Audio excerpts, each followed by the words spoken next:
Journal entry number 27th of October, 1895.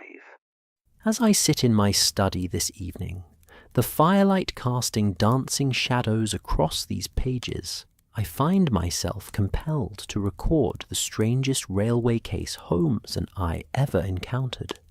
One where a fortune in gold sovereigns vanished from a locked carriage hurtling through the Midlands countryside at 50 miles per hour, and where the solution would require us to risk our very lives aboard a speeding locomotive in the dead of night. Even now, years after the events I am about to relate, I can scarcely believe that we emerged unscathed from what Holmes himself later called the most physically perilous investigation of our partnership. But what strikes me most profoundly as I reflect upon those autumn days of 1890 is not the danger we faced, nor even the ingenuity of the criminal scheme itself. Rather, it is the moment when Holmes turned to me in that rattling railway carriage and admitted, with a rare vulnerability I had seldom witnessed, that he feared we might not survive to see the dawn. The case came to us on a grey November morning, arriving as so many of our adventures did, in the form of an urgent telegram. I remember the day with particular clarity, perhaps because it began so unremarkably. I had risen early, as was my habit in those days, and descended to our sitting room at 221B Baker Street, to find Holmes already installed in his favourite armchair, wreathed in the aromatic smoke of his before-breakfast pipe. The newspapers lay scattered about him in that chaotic arrangement, which, I had long since learned, represented a system comprehensible only to his unique mind. "Ah, Watson," he said, without looking up from the Times. "You slept well, I trust. Your breathing suggests the chest complaint that troubled you last week has finally cleared." I smiled at this typical greeting. 3 years of sharing lodgings had accustomed me to Holmes's habit of observing everything while appearing to notice nothing. "Quite cleared, thank you. Mrs. Hudson's mustard plaster proved efficacious after all." "Mrs. Hudson's mustard plaster," Holmes corrected with a slight smile, "combined with your own good sense in finally abandoning those evening walks along the embankment in your shirt-sleeves. The London fog in October is no friend to military men with old campaign wounds." I was about to protest that I had never walked in my shirt-sleeves when I recalled, with some chagrin, that I had indeed done precisely that on several occasions, having grown overheated during my constitution and removed my jacket. That Holmes had observed this, catalogued it, and connected it to my bronchial distress was simply another demonstration of the powers which never cease to amaze me, even in the most mundane domestic circumstances. I was pouring my coffee when the telegram arrived. Mrs. Hudson brought it up herself, which was unusual enough to capture my attention. Our excellent landlady had learned to distinguish between the routine correspondence which she left with the Morning Post and the urgent communications which demanded immediate delivery. The yellow envelope in her hand bore the franking marks of the Central Telegraph Office, and her expression suggested she sensed its importance. "Just come, Mr. Holmes," she said, presenting it to him. The boy who brought it said there was no reply expected, but he seemed most agitated about its contents. Holmes took the telegram with that peculiar intensity of focus that I had learned to recognize as the first stirring of his hunting instincts. His grey eyes, which moments before had been scanning the financial news with polite interest, now fixed upon the envelope with an almost predatory alertness. He opened it with a swift, decisive movement and read the contents in silence. I watched his face as he read, noting the subtle signs that betrayed his reactions. The slight elevation of his left eyebrow, the tightening at the corners of his mouth, the way his fingers drummed once, twice, against the arm of his chair. These were the tells of genuine interest, the physical manifestations of a mind suddenly engaged with a problem worthy of its considerable powers. "Watson," he said at last, his voice carrying that particular note of suppressed excitement that I had learned to associate with promising cases. "How do you feel about a journey to Birmingham?" "Birmingham?" I echoed, setting down my coffee cup. "When?" "Today. Within the hour, if possible." He rose from his chair with that sudden, energetic movement characteristic of him when his interest was truly aroused.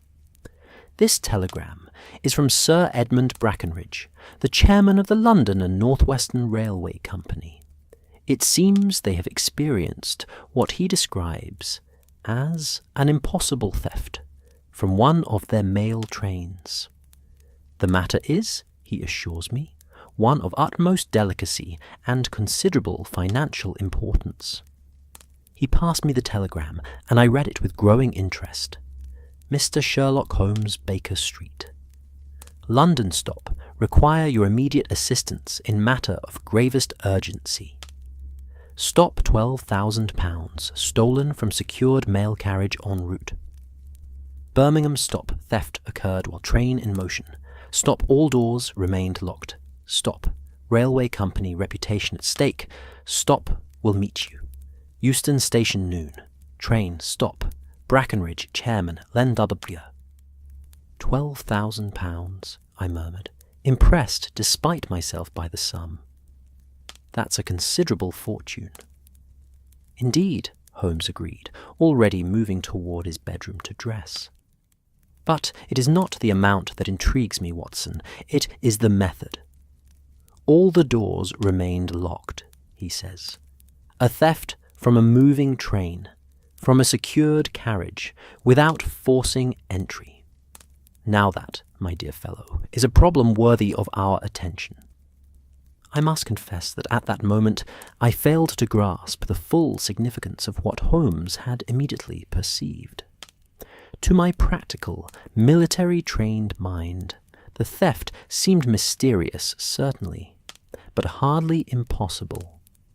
Surely there must be some explanation, a dishonest guard, perhaps, or a clever picklock, or some other straightforward criminal expedient. But Holmes, as I would later learn, had already begun to formulate a theory that was far more audacious than any I might have imagined. Within the hour, we were in a hansom cab racing through the London streets toward Euston Station. The November morning was damp and grey, with that peculiar quality of light that comes when fog has not quite lifted, but the sun struggles valiantly to penetrate it. The streets were busy with the morning traffic.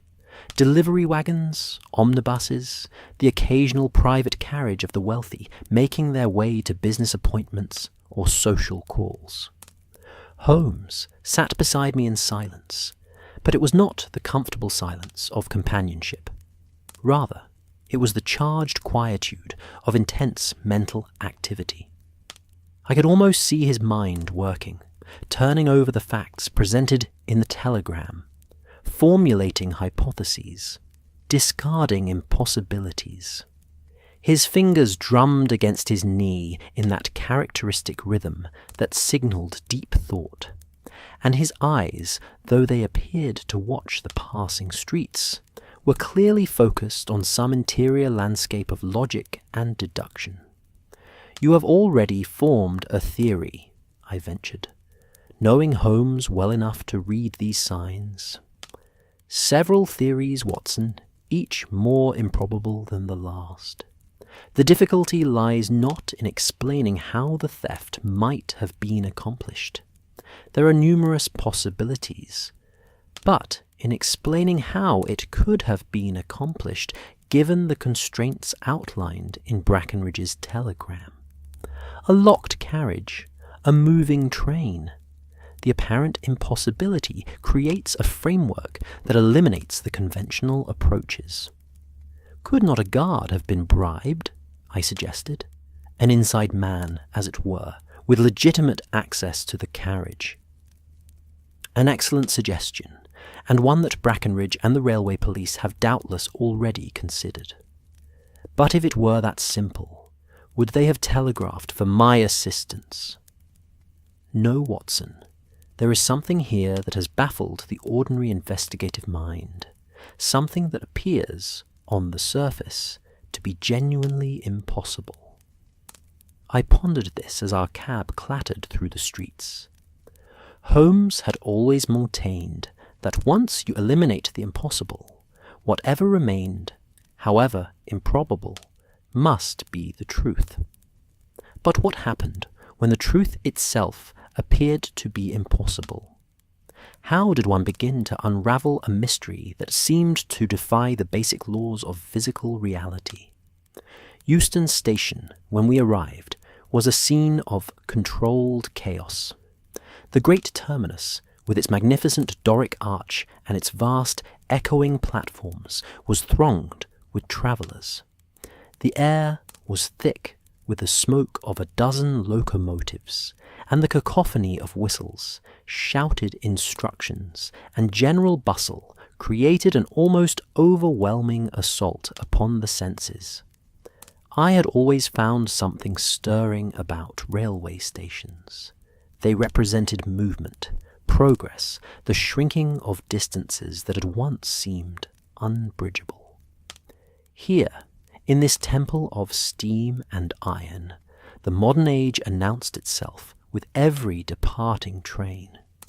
We were met on the platform by Sir Edmund Brackenridge himself, a distinguished gentleman of perhaps 60 years, with iron-grey hair and the bearing of a man accustomed to command.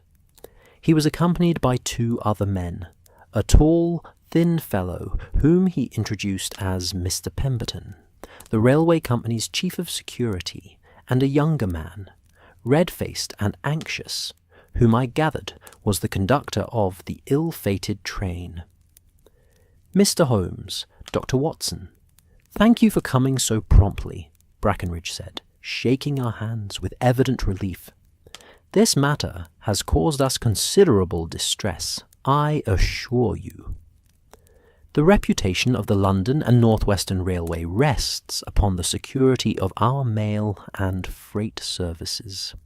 If word were to spread that a payroll shipment could be stolen from one of our trains—" He left the sentence unfinished, but the implication was clear. In an age when railways were still establishing themselves as the primary means of transport and commerce, any suggestion of vulnerability could be commercially disastrous. "Perhaps you could provide us with the details of the theft," Holmes suggested as we boarded the Birmingham train.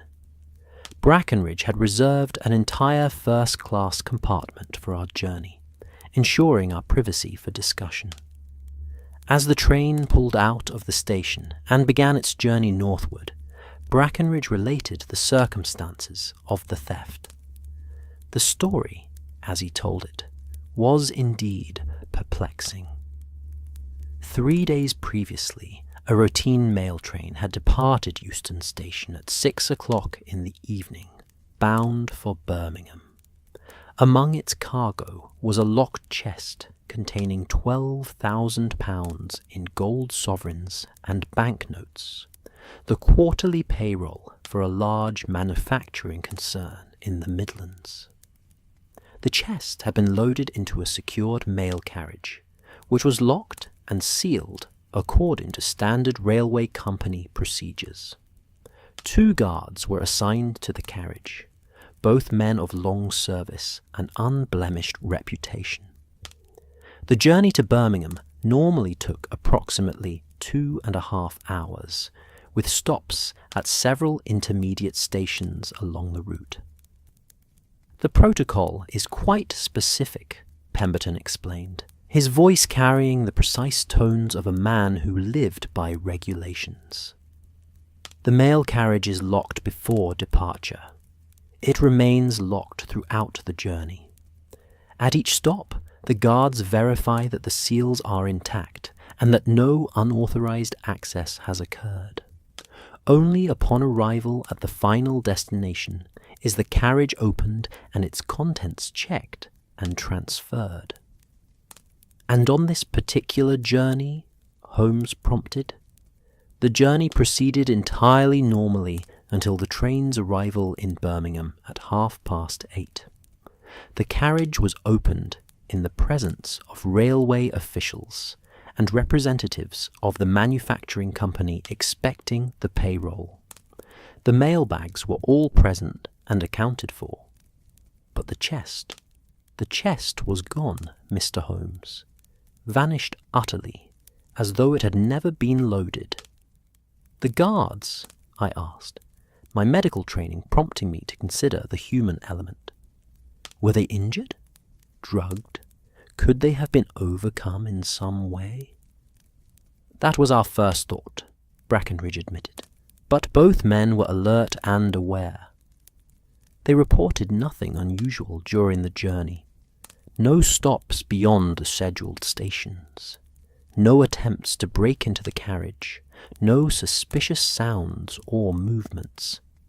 And most significantly, when we examined the carriage, all locks and seals were intact. There was no sign of forced entry, no indication that the door had been opened during transit. Holmes sat in silence for a moment, his fingertips pressed together in that characteristic gesture of concentration. Through the window of our compartment, the London suburbs were giving way to the countryside beyond, and I found my gaze drawn to the passing landscape. The trees had shed most of their leaves, and the fields lay fallow under the grey November sky. It was a melancholy scene, fitting somehow to the mystery we were attempting to unravel. "You mentioned scheduled stops," Holmes said at last. "How many stations does the train stop at between London and Birmingham?" "4, Pemberton replied. "Watford Junction, Tring, Leighton Buzzard, and Rugby." "And at each stop the guards verified the seals?" "So they reported, yes." "How long does the train remain at each station?" Pemberton consulted a small notebook. "Watford, 3 minutes. Tring, 2 minutes. Leighton Buzzard, 2 minutes. Rugby, 5 minutes for a crew change and to take on water."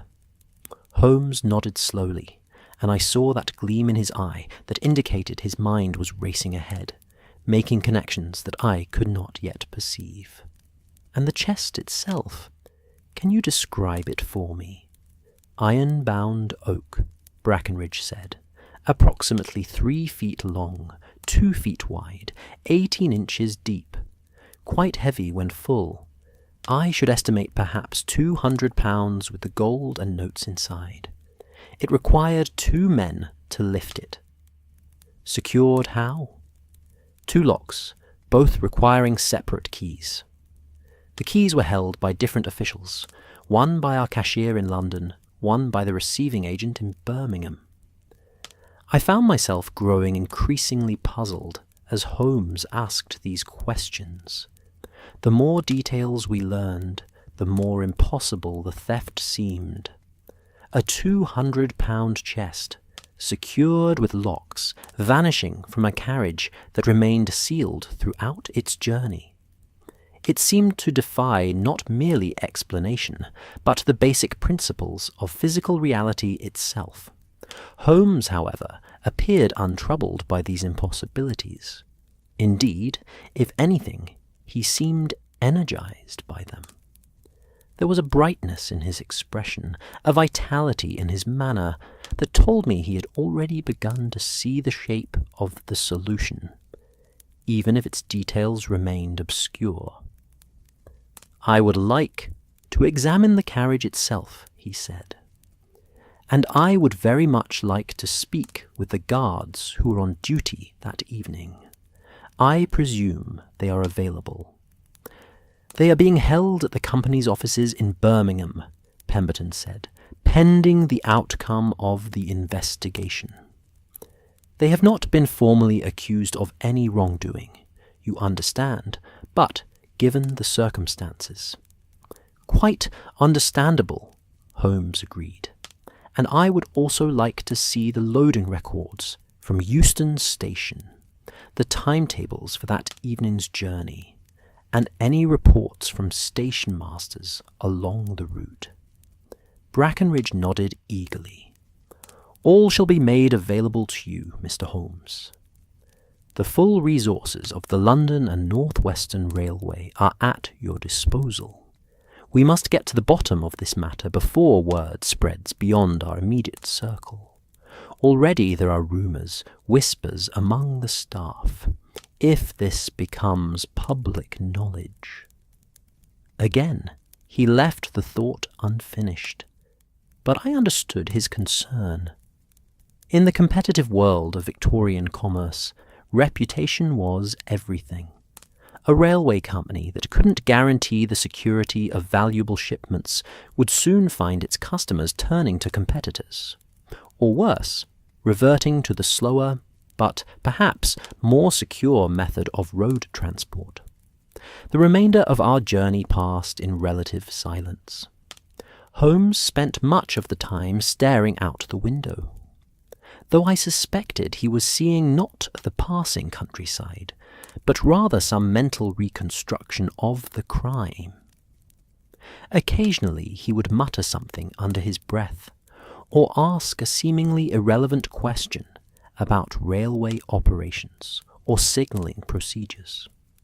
I had learned long ago not to interrupt these periods of intense concentration. Holmes's mind worked in ways that were uniquely his own, making connections and seeing patterns that remained invisible to ordinary observers. For my part, I found my thoughts turning to the human dimension of the case. Somewhere, whether among the railway staff or in the wider criminal underworld of London or the Midlands, there were individuals who had conceived and executed this audacious theft. What manner of person could devise such a scheme? What combination of knowledge, daring, and criminal ingenuity would be required to steal a fortune from a moving train without leaving any trace of the crime? As we approached Birmingham, and I gazed out at the industrial landscape emerging from the November mist, the factory with their tall chimneys, the canals threading through the suburbs, the endless rows of workers' terraces, I found myself reflecting on the changing nature of crime itself. In this age of steam and iron, of telegraphs and railways, of vast new fortunes being made and lost in the space of a single business day, criminality itself was evolving. The footpad and the highwayman were giving way to more sophisticated villains, men who understood the complexities of modern commerce and technology well enough to exploit them for their own nefarious purposes. It was, I thought, both fascinating and troubling, and it made me grateful, not for the first time, that I had the privilege of working alongside a man whose intellect was more than equal to the challenges of this new era. Whatever lay ahead of us in Birmingham, I was confident that Holmes would unravel it. The only question was whether I would have the wit to follow his reasoning when he finally revealed the solution. Little did I know, as our train pulled into New Street Station that afternoon, just how perilous and extraordinary the resolution of this case would prove to be. The Birmingham terminus presented a stark contrast to the orderly grandeur of Euston Station. Where London's great railway hub spoke of imperial confidence and architectural ambition, New Street Station was a monument to industrial pragmatism. All functional ironwork and begrimed glass, its platforms perpetually wreathed in the acrid smoke of countless locomotives. The air itself seemed thicker here, laden with the coal dust and metallic tang that characterized the great manufacturing centres of the Midlands. As we descended from our compartment, I was immediately struck by the purposeful energy of the place. Birmingham was a city that worked, and worked hard. Even at this hour of the afternoon, the platforms teemed with commercial travellers, factory representatives, and the assorted human traffic of Britain's industrial heartland. It was a different world from the genteel boulevards of London's West End, and I confess I felt a certain invigoration in the change of scene.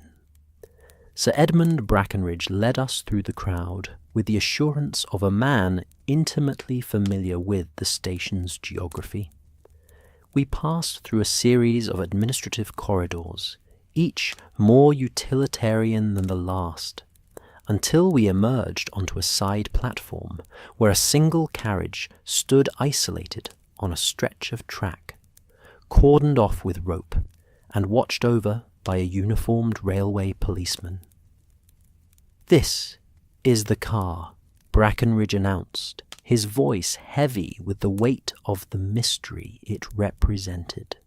"We've kept it exactly as it was found, save for the initial inspection when the theft was discovered."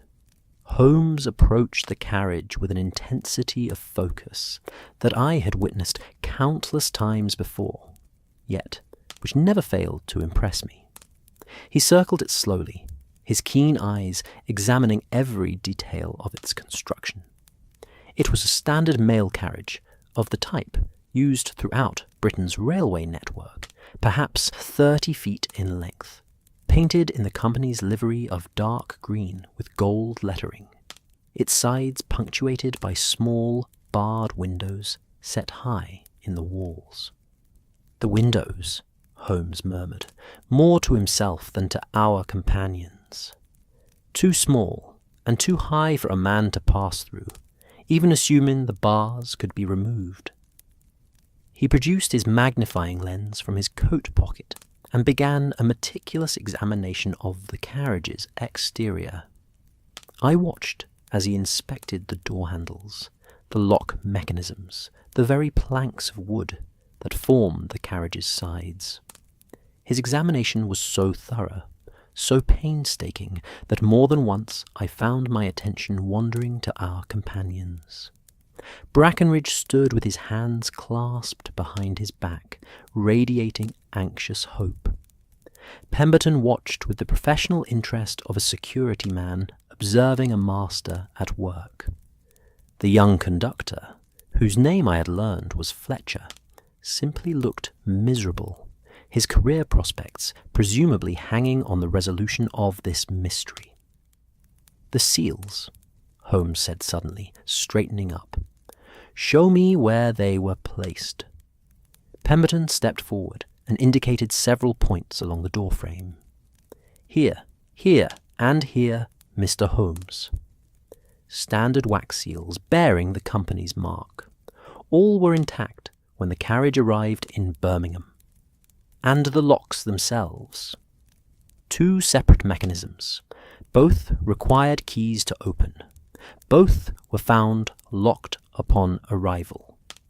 Holmes produced a small leather case from his pocket, his lock-picking tools, with which I had become familiar during our various adventures.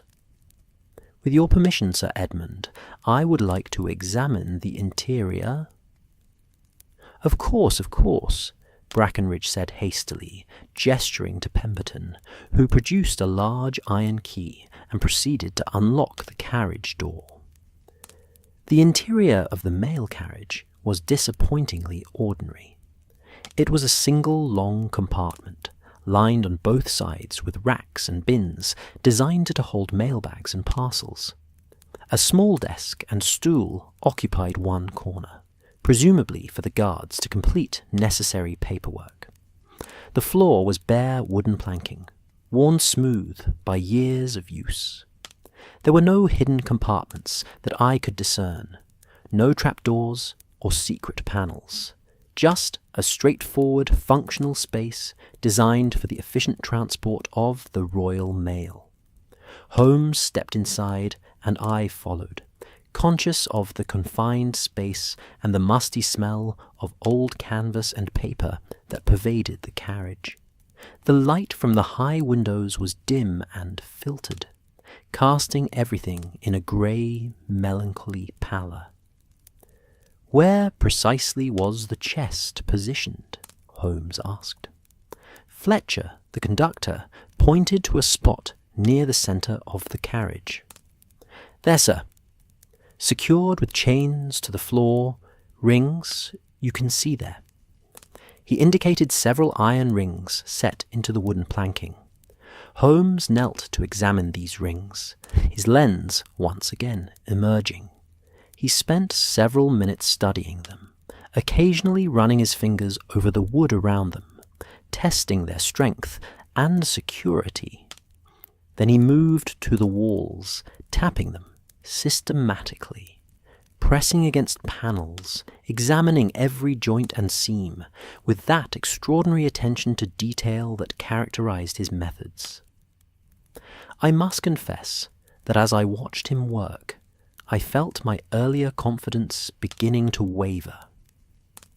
The more thoroughly Holmes examined the carriage, the more impossible the theft seemed. The space was small and contained.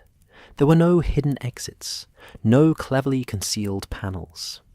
The windows were far too small for even a child to pass through, let alone a 200-pound chest. The door had been locked and sealed. How, then, could the chest simply have vanished? The guards, Holmes said at last, rising to his feet and brushing dust from his trousers.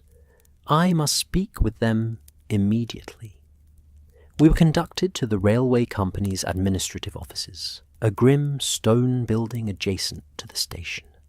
The offices reflected the same utilitarian philosophy as the terminus itself, functional, unadorned, dedicated entirely to the business of moving goods and passengers across the country.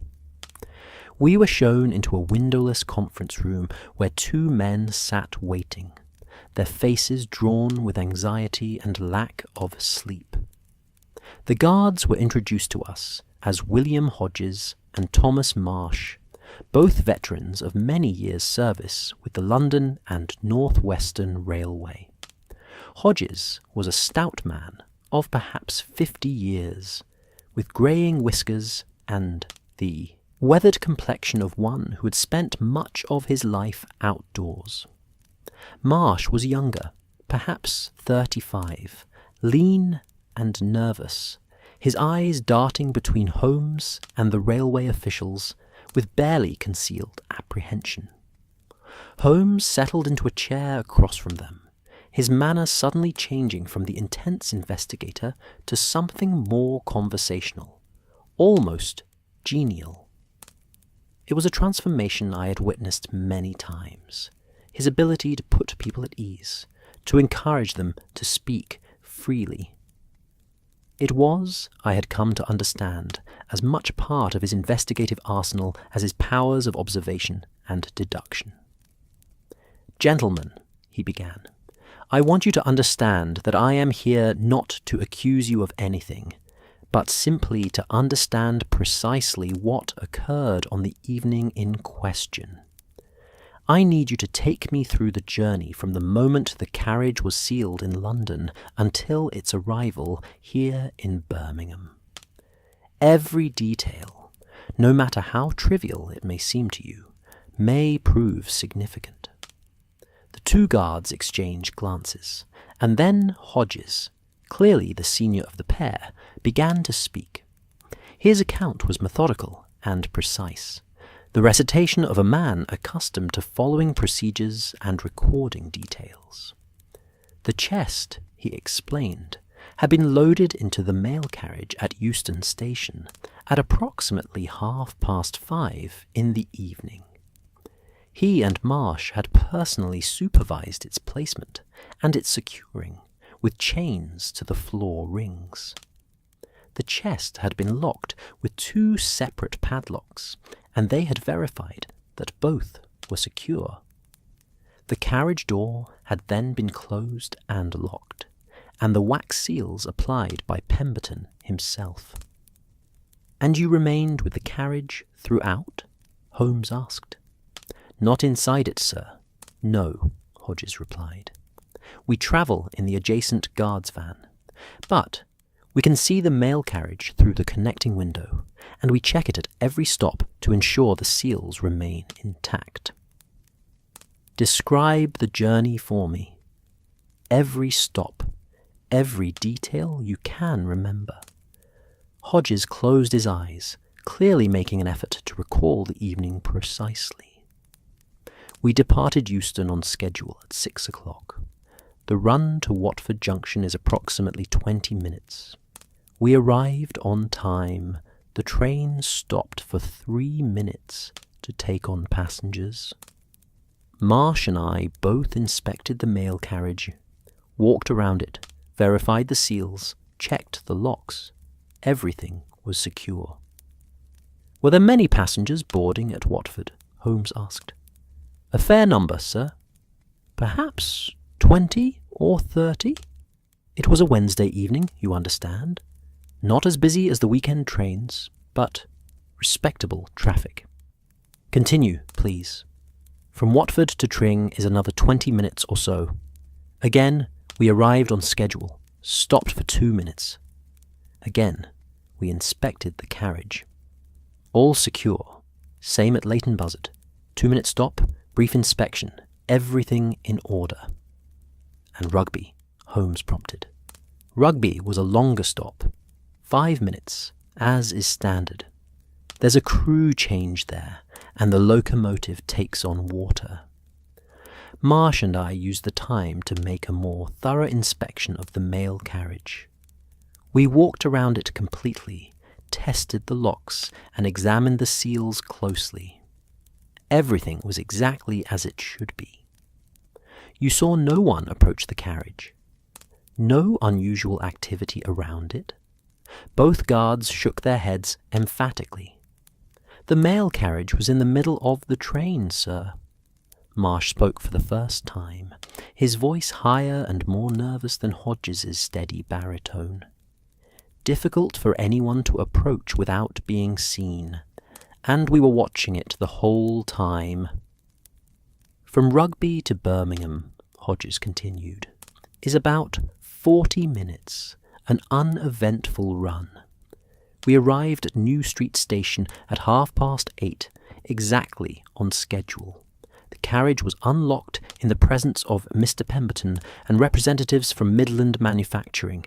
The mailbags were all present, but the chest—" He spread his hands helplessly. "Gone, sir. Simply gone, as though it had never been loaded at all." Holmes sat in silence for a moment, his fingertips pressed together, his eyes fixed on some point in the middle distance. I had learned to recognize this posture. It signaled deep concentration, his remarkable mind sorting through facts, weighing possibilities, constructing and discarding theories with dizzying speed. "The chains that secured the chest," he said at last. "Were they still in place?" Hodges looked puzzled. "I'm not certain, sir. Mr. Pemberton consulted his notes. The chains were found coiled on the floor, Mr. Holmes." "The padlocks that had secured them to the chest were missing," Holmes repeated softly. "Not unlocked and left behind, but missing entirely." "That's correct. Interesting." Holmes turned back to the guards.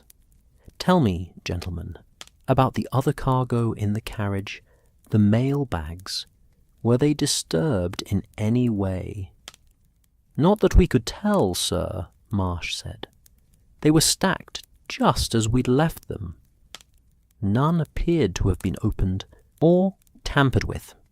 And the desk in the corner, the stool, were they in their usual positions? Both guards nodded. Everything else was exactly as it should be, Mr. Holmes, Hodges said. Only the chest was gone. I found myself increasingly bewildered by Holmes's line of questioning.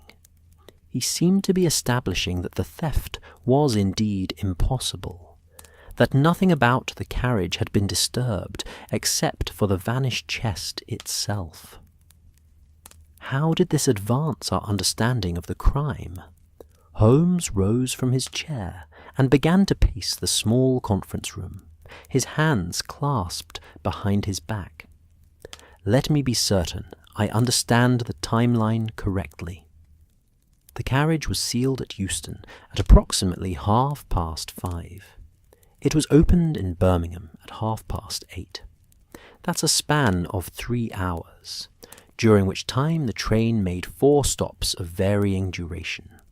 The carriage was inspected at each stop and found to be secure. Yet, somewhere during those 3 hours, a 200-pound chest vanished from a locked and sealed compartment, without disturbing anything else in the carriage, and without leaving any trace of forced entry. That's the sum of it, Mr. Holmes, Brackenridge said heavily. You see our difficulty. It seems to defy rational explanation. On the contrary, Holmes said, and I detected a note of excitement in his voice. It demands a rational explanation. The impossible has occurred. Therefore, our understanding of what is possible must be incomplete. The chest did not dematerialize. It did not pass through solid walls. It was removed from the carriage by physical means. Our task is simply to determine what those means were. He turned to Pemberton. I would like to see the load-in records from Euston Station. And I require a detailed map of the railway line between London and Birmingham, showing all stations, sidings, and switching points. Of course, Mr. Holmes. I can have those brought to you within the hour. Excellent. In the meantime, Watson and I shall return to the carriage for a more thorough examination. There is something I wish to verify. As we walked back through the administrative corridors toward the platform, I ventured to ask Holmes what had captured his attention. You've noticed something, haven't you? Some clue that has escaped the rest of us. Holmes smiled, but it was an enigmatic smile that gave nothing away. I have observed several things, Watson, which taken individually mean little, but which together begin to suggest a pattern. The missing padlocks, for instance. Why would thieves who managed to remove a chest from a locked carriage bother to take the padlocks with them?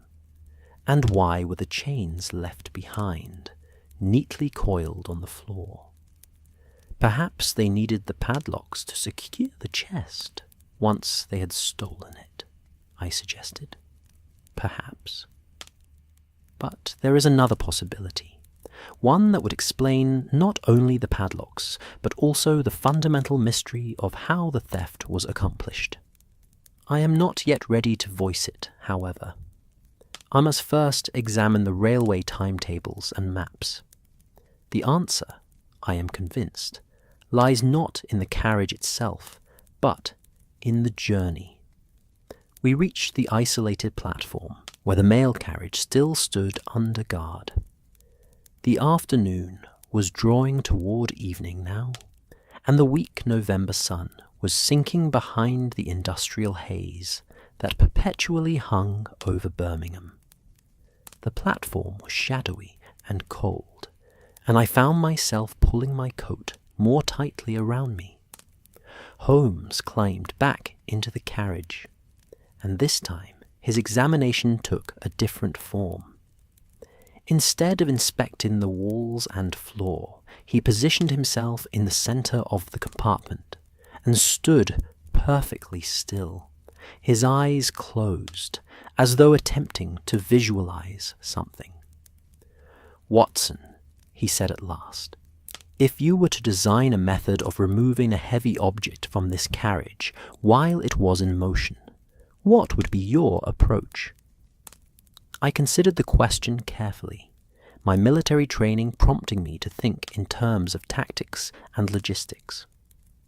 "Well," I said slowly, "I suppose one would need to stop the train, or at least slow it considerably.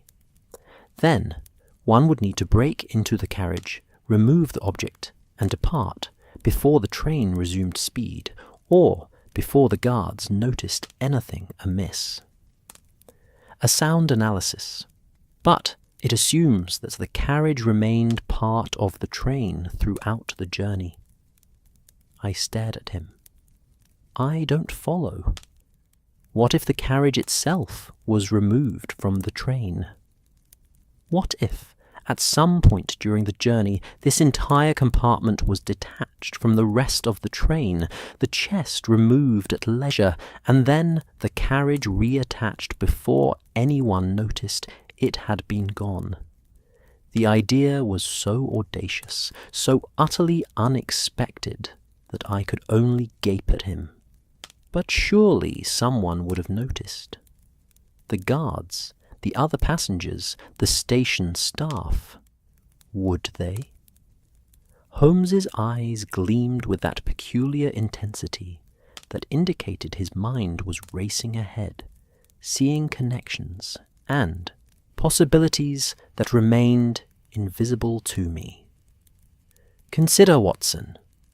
The guards check the carriage at each station and find it secure.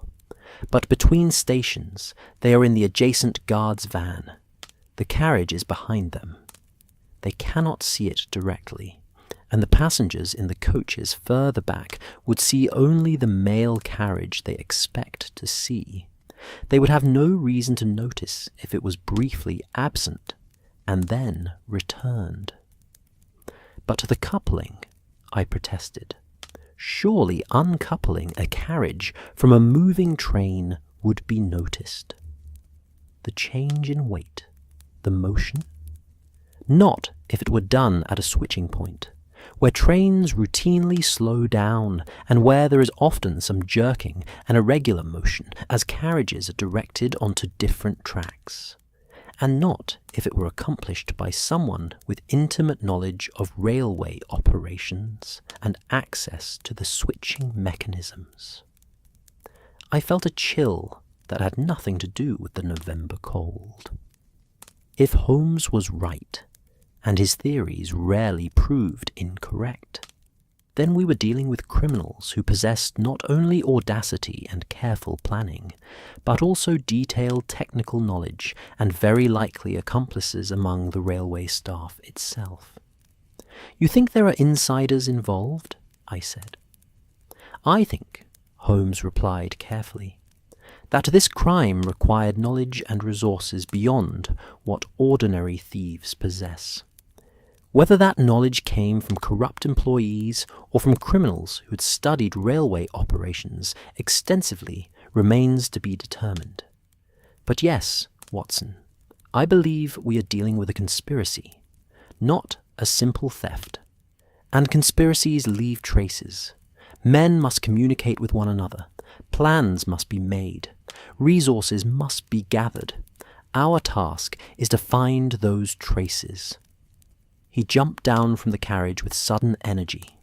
"Come, Watson, we have much to do before nightfall. I must examine those maps and timetables, and I must send several telegrams to inquiries along the railway line. If my theory is correct, then somewhere between London and Birmingham, this carriage was briefly diverted onto a siding. The chest was removed, and the carriage was then returned to the main line. Finding that location is now our priority."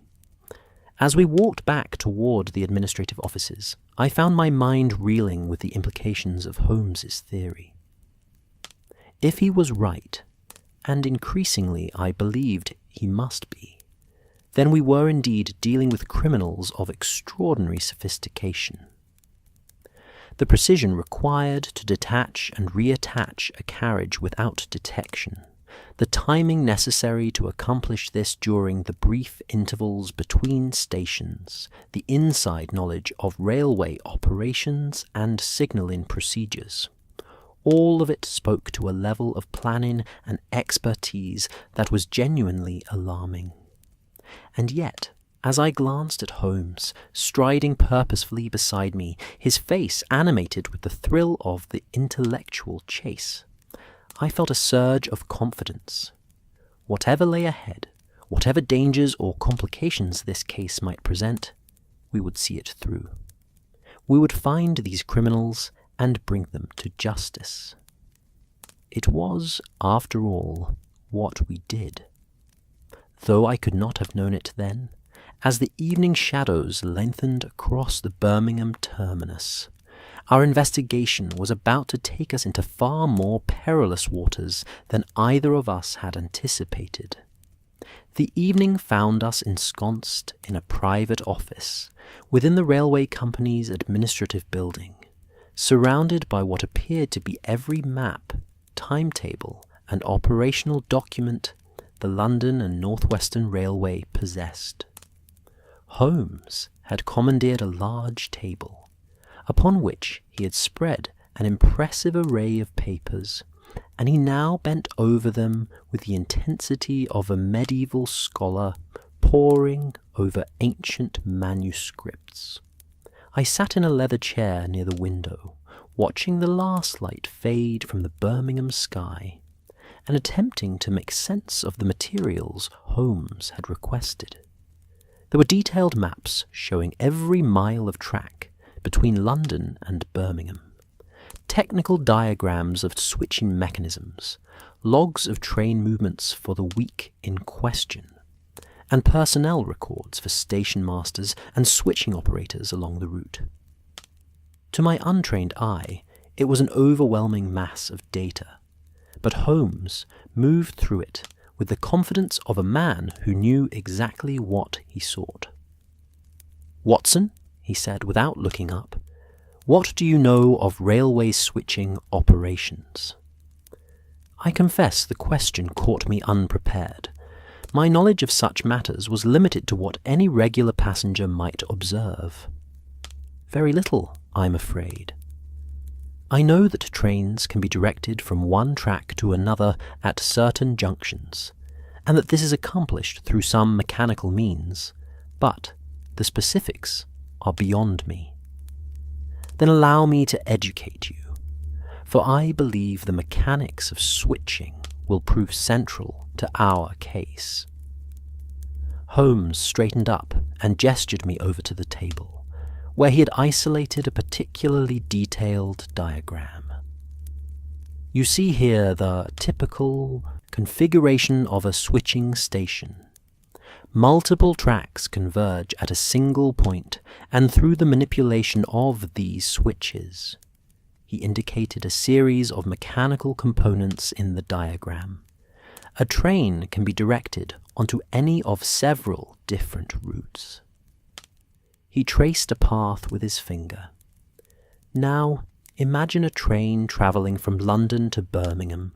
At certain points along the route, there are switching stations where tracks diverge, one continuing to Birmingham, others leading to sidings, freight yards, or branch lines.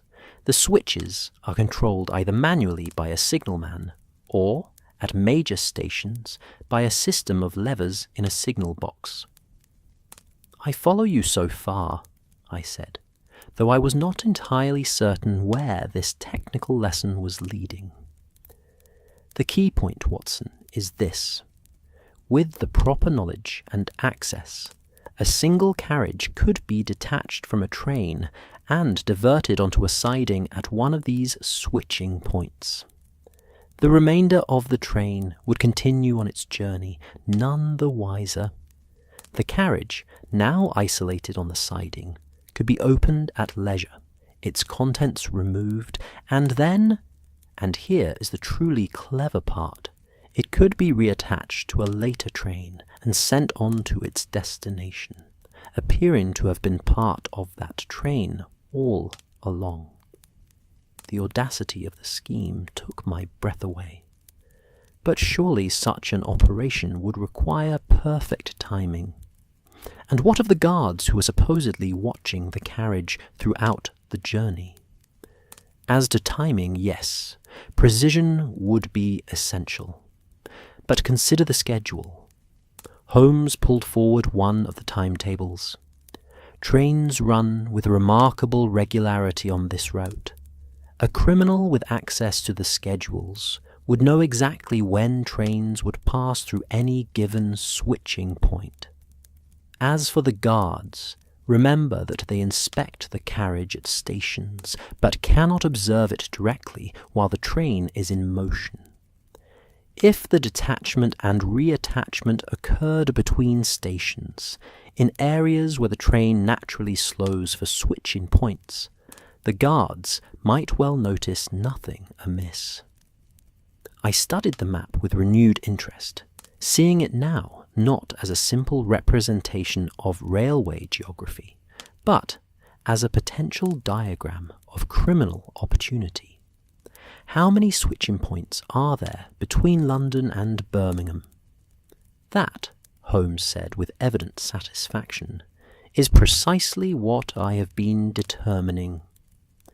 By my count, there are 17 points where the technical capability exists to detach and reroute a carriage. However, we can eliminate most of these immediately based on practical considerations. He began marking the map with a pencil, explaining as he worked. Points too close to London or Birmingham are unsuitable. Too much traffic. Too many witnesses. Points within towns or heavily populated areas present similar difficulties. What our criminals would require is a relatively isolated switching station, preferably one with a siding where a carriage could be hidden from casual observation, and one where the regular traffic is light enough that an irregular operation might go unnoticed. As Holmes spoke, I found myself marvelling once again at the systematic rigour of his methods. Where I saw only confusion and impossibility, he saw patterns and opportunities. He was reducing a seemingly insoluble mystery to a manageable set of possibilities through nothing more than logic and careful analysis. By these criteria, Holmes continued, I can narrow our focus to 4 switching points. He circled them on the map. 2 between Watford and Tring, 1 between Tring and Leighton Buzzard, and 1 just north of Rugby. Tomorrow, Watson, we shall visit each of these locations and examine them for evidence of our theory. You believe we'll find physical traces after 3 days? I believe that an operation of the magnitude we're contemplating would leave marks that a careful observer might detect. Unusual wear on the switching mechanisms, perhaps. Disturbances in the gravel beside the sidings. Signs that a heavy object was loaded or unloaded. And more importantly, we may find witnesses. Locals who noticed unusual activity. Railway workers who saw something but didn't understand its significance. Sir Edmund Brackenridge entered the office at that moment, looking considerably more haggard than he had that morning. The strain of the past few days was evident in his face, and I felt a surge of professional sympathy. The man was clearly suffering under the weight of this crisis. "Mr. Holmes, have you made progress?" he asked, with evident anxiety. "Considerable progress, Sir Edmund. I have formed a working theory of how the theft was accomplished, and tomorrow Dr. Watson and I shall begin the process of proving or disproving that theory through field work. I shall require access to railway transportation, ideally a small locomotive or inspection carriage that can stop at irregular points along the line. Whatever you need shall be provided," Brackenridge assured him. "I cannot tell you what a relief it is to see you approaching this methodically. The railway police have been utterly baffled." "The railway police," Holmes said diplomatically, "are excellent men for dealing with ordinary theft and disorder. But this case required a different sort of expertise.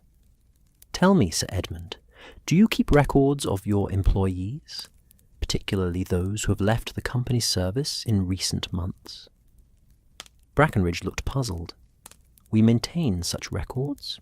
Yes. Why do you ask?" "Because I suspect that someone with intimate knowledge of railway operations is involved in this theft. That knowledge might have been acquired through employment with your company or a similar railway concern. I would like to review the records of any employees dismissed or voluntarily departed in, say, the past 6 months, particularly those who worked in positions related to switching operations or train dispatch." "I'll have the records brought to you first thing in the morning," Brackenridge promised. "Is there anything else you require?" Holmes considered for a moment. "Yes, I would like to send telegrams to the station masters at each of the 4 switching points I have identified. They should be alerted to expect our visit tomorrow and asked to gather their staff who were on duty 3 nights ago. I shall want to question them. Consider it done, Mr. Holmes." After Brackenridge departed to make these arrangements, I turned to Holmes with a question that had been troubling me. "You spoke of proving or disproving your theory. But what if you're wrong? What if the theft was accomplished by some other means entirely?" Holmes smiled at me with genuine warmth. "An excellent question, Watson, and one that demonstrates why your presence on these investigations is so valuable. You keep me honest, as it were, reminding me to question my own assumptions. You're quite right. I could be entirely wrong. My theory, however elegant it may seem, is based on deduction rather than direct evidence. Tomorrow's fieldwork will determine whether that deduction corresponds to reality. And if it doesn't, then we shall formulate a new theory and test that. Science, Watson, whether applied to chemistry or criminology, advances through a process of hypothesis and verification. We observe, we theorize, we test. If our theory fails, we learn from that failure and try again. It is a humbling process, but ultimately a reliable one. We had dinner that evening at our hotel, a comfortable establishment near the station that catered primarily to commercial travellers. The dining room was populated with a fascinating cross-section of Victorian business life. Cotton merchants discussing orders, factory representatives comparing notes on machinery, railway officials like ourselves absorbed in their own concerns. It struck me that this was the real heart of Britain's commercial empire, not the gentlemen's clubs of London or the trading floors of the stock exchange, but these provincial hotels and railway stations where the actual work of moving goods and capital was conducted. Holmes was preoccupied throughout the meal, his mind clearly still working through the details of his theory. I had learned not to disturb him during these periods of intense concentration, so I occupied myself with my own thoughts and observations. I found myself reflecting on the nature of criminal intelligence. The thieves we sought, if Holmes's theory was correct, possessed a formidable combination of technical knowledge, organizational ability, and sheer audacity. They had identified a vulnerability in what most people would consider an utterly secure system, and they had exploited it with apparent success. It was, in its way, a remarkable achievement, even if it was one I could never condone. But Holmes had found them, or at least had found the method they employed, and in finding the method, he had begun the process of finding the men themselves. It was a testament to the power of systematic reasoning, of patient observation and logical deduction.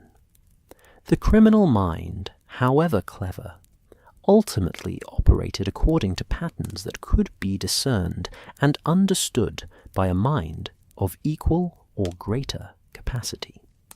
After dinner, we retired to Holmes's room, where he had arranged to have the various documents and maps brought from the railway offices. He spent another hour poring over them, occasionally making notes in his pocketbook, before finally declaring himself satisfied with the preparations for the following day. "We shall depart at first light," he informed me. "I've arranged with Brackenridge for a small inspection engine and a single carriage to be at our disposal. We'll travel the route from London to Birmingham, stopping at each of the 4 switching points I've identified. With any luck, by tomorrow evening we shall have confirmed my theory and identified the specific location where the theft occurred. And then, my dear Watson, the game becomes considerably more dangerous. For having found where the crime occurred, we must next find who committed it. And that will require us to set a trap." I felt a familiar mixture of apprehension and excitement at these words. Holmes's traps, I had learned, often placed us in situations of considerable personal risk. But they also tended to produce results, and I had long since accepted that such risks came with the territory of our partnership. We rose early the following morning, breakfasting quickly before making our way to the station in the grey pre-dawn light. The inspection engine that awaited us was a compact, powerful machine, its brass fittings gleaming despite the early hour. The driver, a grizzled veteran named Cooper, greeted us with professional courtesy and assured Holmes that he was entirely at our disposal for the day. "Where to first, sir?" he asked, as we climbed into the small passenger compartment attached to the engine. Holmes consulted his map. "We'll start with the switching point at Boxmoor, between Watford and Tring. It's approximately 20 miles north of London. I want to examine it thoroughly before the morning traffic becomes too heavy." The journey through the early morning countryside had a quality of unreality about it. The fields were shrouded in mist, and the rising sun cast everything in shades of gold and amber. We passed through sleeping villages and past farmhouses just beginning to show signs of life. It was a peaceful, pastoral scene that seemed entirely at odds with our mission to uncover a sophisticated criminal conspiracy. We reached Boxmoor shortly after 7 o'clock. The switching station was exactly as Holmes had predicted, a relatively isolated point, where a secondary line diverged from the main track, with a small signal box and a single siding capable of holding several carriages. The station itself consisted of little more than a small platform and a waiting room, currently deserted at this early hour. Holmes descended from our carriage with evident purpose and immediately began a thorough examination of the switching mechanism. I watched as he studied the metal points where the tracks diverged, ran his hands along the rails themselves, and examined the gravel bed surrounding the tracks. His concentration was absolute, and I knew better than to interrupt. The station master, alerted by Brackenridge's telegram, emerged from the signal box and approached us with obvious curiosity. He was a small, neat man named Perkins, with the precise manner of someone who took his responsibilities seriously. "Mr. Holmes, I received word you'd be visiting. How can I assist you?" "You were on duty 3 nights ago, when the evening mail train passed through?" Holmes asked, without preamble. "I was, sir. Yes. 6:15 trains from London to Birmingham." "Did you notice anything unusual about that train? Any irregular operations, unexpected delays, unusual activity around the carriages?" Perkins considered carefully. "Nothing, sir. It passed through right on schedule. No stops here. It's an express service and doesn't stop at Boxmoor. Just slowed for the switching point, as is normal, and continued on." Holmes nodded, apparently unsurprised by this response. "And after it passed, did you observe any other activity on the tracks? Any trains using the siding, perhaps?" "Not that evening, sir. The siding's mainly used for freight, and there were no scheduled freight movements. It's been empty for several days, in fact." I could see Holmes mentally crossing this location off his list of possibilities.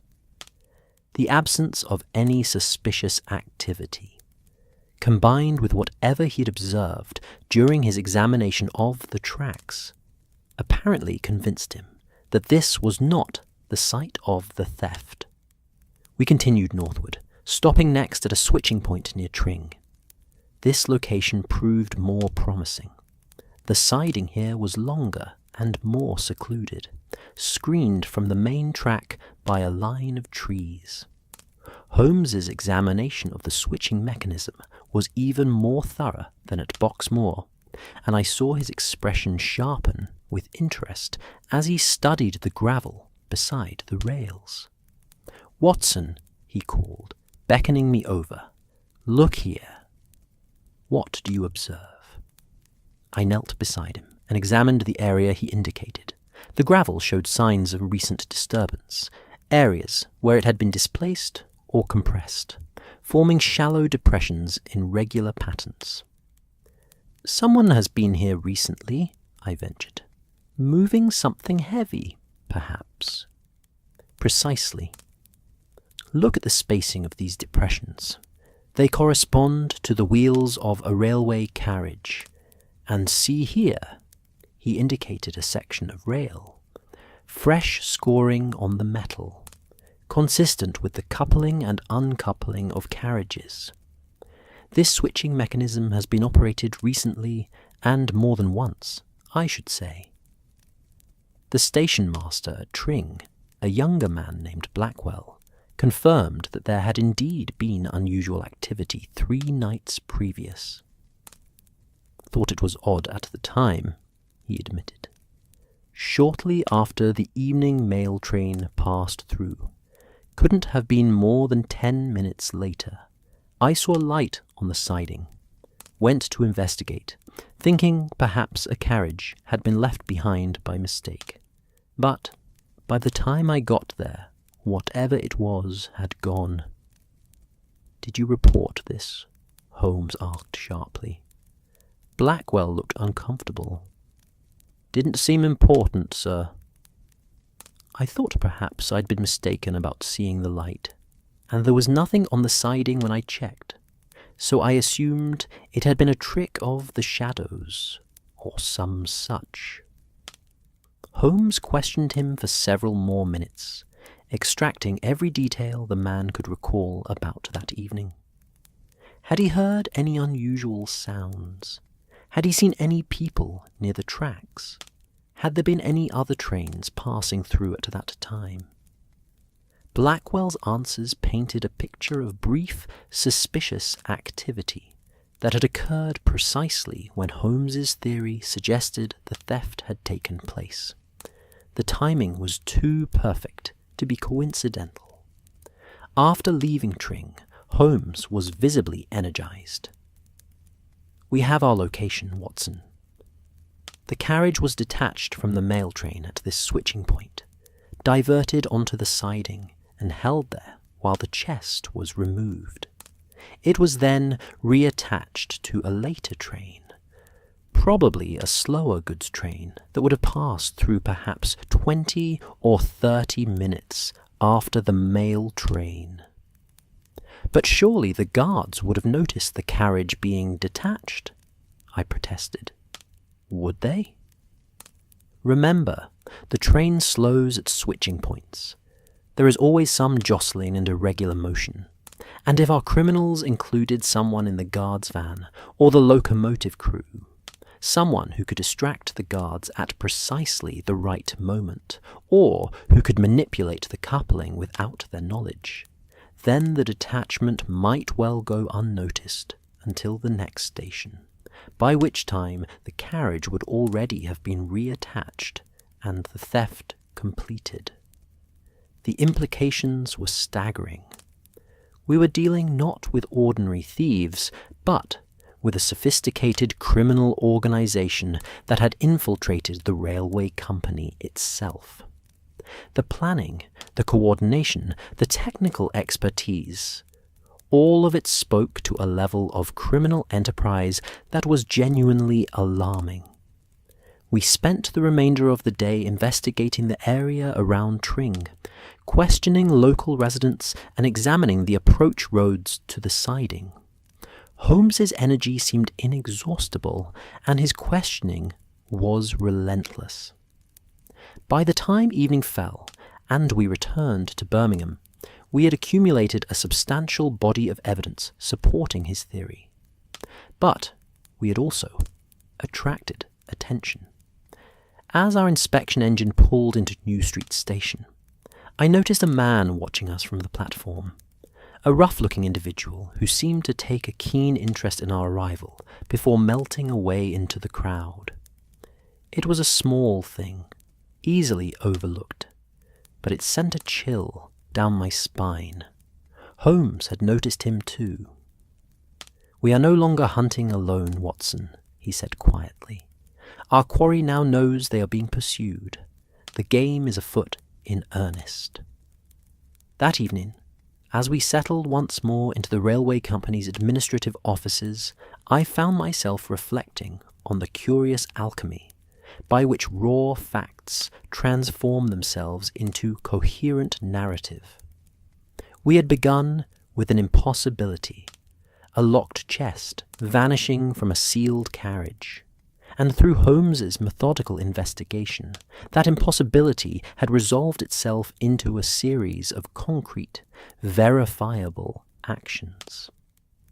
What had seemed like sorcery was revealed to be merely sophisticated planning and technical knowledge, though no less impressive for that revelation. Holmes had requisitioned a large blackboard, upon which he now began to construct what he called his chronology of crime.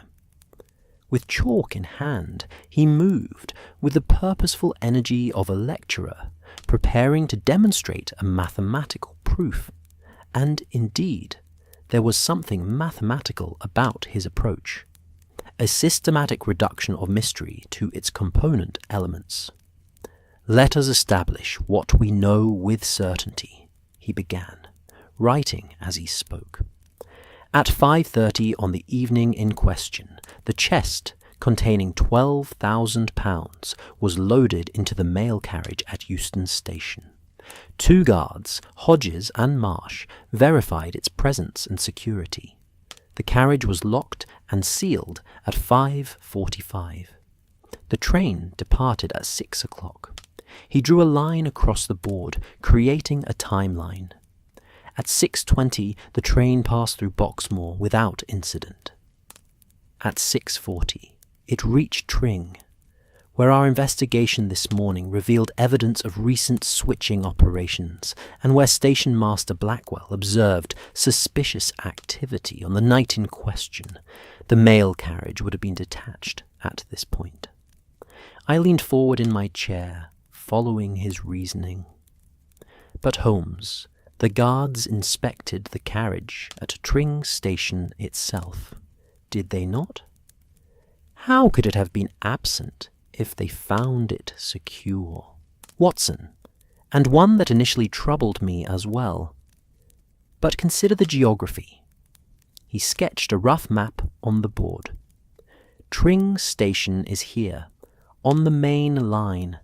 The switching point, where the carriage was detached, is approximately half a mile north of the station. The mail train would have passed through the station first, where the guards conducted their inspection and found everything in order. It was only after leaving the station, as the train approached the switching point, that the carriage was detached. But then, how was it present when they inspected it at Leighton Buzzard, the next station? Holmes's eyes gleamed with the satisfaction of a puzzle solver revealing the crucial detail. Because, my dear Watson, it was reattached to a different train, one that arrived at Leighton Buzzard before the mail train continued on from Tring. While the mail train made its scheduled stop at Tring Station, our criminals were working swiftly at the switching point. They detached the carriage, diverted it onto the siding, removed the chest, and then reattached the carriage to a goods train that was scheduled to pass through approximately 15 minutes later. I struggled to visualize the sequence of events. You're suggesting that the carriage the guards inspected at Leighton Buzzard was not the same carriage they had inspected at Tring Station. Not at all. It was precisely the same carriage, but it had taken a different route to reach Leighton Buzzard. While the mail train travelled directly from Tring to Leighton Buzzard, a journey of perhaps 12 minutes, our missing carriage took a more circuitous path. It was detached, held on the siding for approximately 10 minutes while the chest was removed, then reattached to a slower goods train. This goods train, carrying the now empty mail carriage, arrived at Leighton Buzzard just minutes before the mail train's scheduled departure. And in the confusion of the busy station, the carriage was switched back onto the mail train. The audacity of the scheme was breathtaking. But surely such an operation would require accomplices at multiple points along the line. Someone to operate the switches, someone on the goods train to facilitate the reattachment, perhaps someone at Leighton Buzzard Station itself. At minimum, yes, this was no opportunistic theft, Watson. It required careful planning, precise timing, and coordination among several individuals, at least some of whom must have been railway employees. Which brings us to the next phase of our investigation. He turned to a stack of personnel records that Brackenridge had provided earlier in the day. I spent much of this afternoon reviewing the employment history of every individual who worked along this section of the line in the past year. Most showed nothing suspicious. Long-term employees with unblemished records, men who had been with the company for decades. But 3 names caught my attention. Holmes pulled 3 files from the stack and laid them on the table before me. First, Albert Newcomb, formerly a switching operator at Tring, dismissed 4 months ago for chronic intoxication while on duty. Second, Thomas Graves, a guard who resigned his position 2 months ago, citing family obligations. And third, James Hartley, a locomotive engineer who left the company's service 5 weeks ago after a dispute over wages. I examined the files with interest. You suspect these men? I suspect that 3 experienced railway employees, leaving their positions within months of each other, all from the same section of the line where this sophisticated railway theft occurred, represents a pattern worth investigating. Of particular interest is Newcomb, a switching operator who would have had intimate knowledge of the mechanisms and procedures we believe were exploited in this crime. Have they been located? Brackenbridge has men making inquiries as we speak, but I suspect we shall need to be more active in our pursuit. These men, if they are indeed our criminals, will not be sitting idly in their lodgings awaiting our questions. They will have gone to ground, or more likely, they will be preparing to dispose of their ill-gotten gains. Holmes began pacing the room, his hands clasped behind his back in that characteristic posture of deep thought. Consider the practical difficulties our criminals now face, Watson. They have successfully stolen £12,000 in gold and currency, but that treasure is of no use to them unless they can convert it into usable wealth. The gold sovereigns must be spent or exchanged, the banknotes deposited or cashed. Both activities leave traces. Surely they anticipated this difficulty? Undoubtedly, which suggests they have planned for the disposal of the funds as carefully as they planned the theft itself. Banks keep records of large deposits. Merchants remember customers who pay with unusual amounts of gold. The notes themselves can be traced through their serial numbers. Our criminals must either find ways to slowly and carefully introduce this wealth into circulation, or they must have made arrangements with receivers of stolen goods who can handle such quantities. He stopped his pacing and fixed me with an intense gaze. Watson, what would you do if you had just stolen £12,000 in traceable currency and gold? I considered the question carefully, trying to think as a criminal might. I suppose I would want to leave the country, travel somewhere the British authorities could not easily follow. Perhaps the continent, or even further afield. Excellent. And how would one transport such wealth? £12,000 in gold would weigh. He performed a quick mental calculation.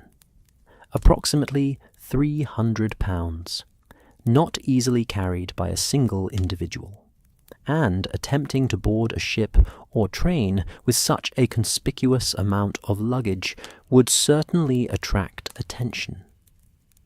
Then they must plan to convert it here in Britain before fleeing. Or they have arranged for it to be transported by someone whose luggage wouldn't be questioned. Someone whose profession provides a legitimate reason to carry substantial cargo. A merchant perhaps, or a shipping agent. At that moment, Inspector Lestrade arrived, having travelled up from London at Holmes's request. The Scotland Yard detective looked tired and somewhat irritated, as he often did when summoned to assist with Holmes's investigations. Our relationship with Lestrade was complex. He resented Holmes's superior abilities and the attention they garnered, yet he was professional enough to recognize when those abilities were needed. "Mr. Holmes, Dr. Watson," he greeted us with a curt nod. "I've come as you requested, though I confess I don't see why a railway theft requires the attention of Scotland Yard. Surely this is a matter for the railway police." It was a matter for the railway police, Lestrade, until my investigation revealed that we are dealing with a criminal conspiracy involving multiple individuals, and likely extending beyond the railway system itself. I believe you will find that several of the individuals involved have prior criminal records that fall within your jurisdiction. Holmes quickly summarized our findings, and I watched Lestrade's expression shift from skepticism to grudging interest as the sophistication of the scheme became apparent. Whatever his feelings about Holmes personally, Lestrade was a competent detective who could recognize genuine criminal ingenuity when it was explained to him. "You say 3 former railway employees are suspected?" Lestrade asked, pulling out his notebook. "Give me their names and descriptions. I'll wire London and have inquiries made." As Holmes provided the details, I found my attention drawn to the window, where the evening had fully settled over Birmingham. The industrial city glowed with 1,000 lights, factories working through the night, street lamps illuminating the thoroughfares, the occasional spark from a locomotive in the railway yards. It was a scene of ceaseless human activity, and somewhere in that vast, teeming landscape, our criminals were moving, planning, perhaps even now arranging to dispose of their stolen fortune. "There's another element we must consider," Holmes said, interrupting my reverie. "The man Watson observed watching us at the station this evening. Our investigation has not gone unnoticed. The criminals know, or at least suspect, that we've identified their method. They will be taking precautions." Lestrade frowned. "That could complicate matters. If they flee before we can identify and locate them—" "I do not believe they will flee," Holmes interjected. "Not yet. They cannot easily transport their stolen funds, and they cannot leave it behind. No, they will stay close to Birmingham, at least until they have made arrangements for the money's disposal. That gives us a narrow window of opportunity, but a window nonetheless." "What do you propose?" I asked. Holmes moved to the blackboard and began writing again, this time creating a list. "We must pursue several lines of inquiry simultaneously. First, we must locate the 3 former railway employees and determine their current whereabouts and activities. Second, we must investigate local receivers of stolen goods, individuals who might have the resources and connections to handle such a large quantity of traceable currency. Third, we must monitor the banks and major merchants in Birmingham for any suspicious transactions involving large amounts of gold or currency." "That's a substantial undertaking," Lestrade observed. "I have only limited men available."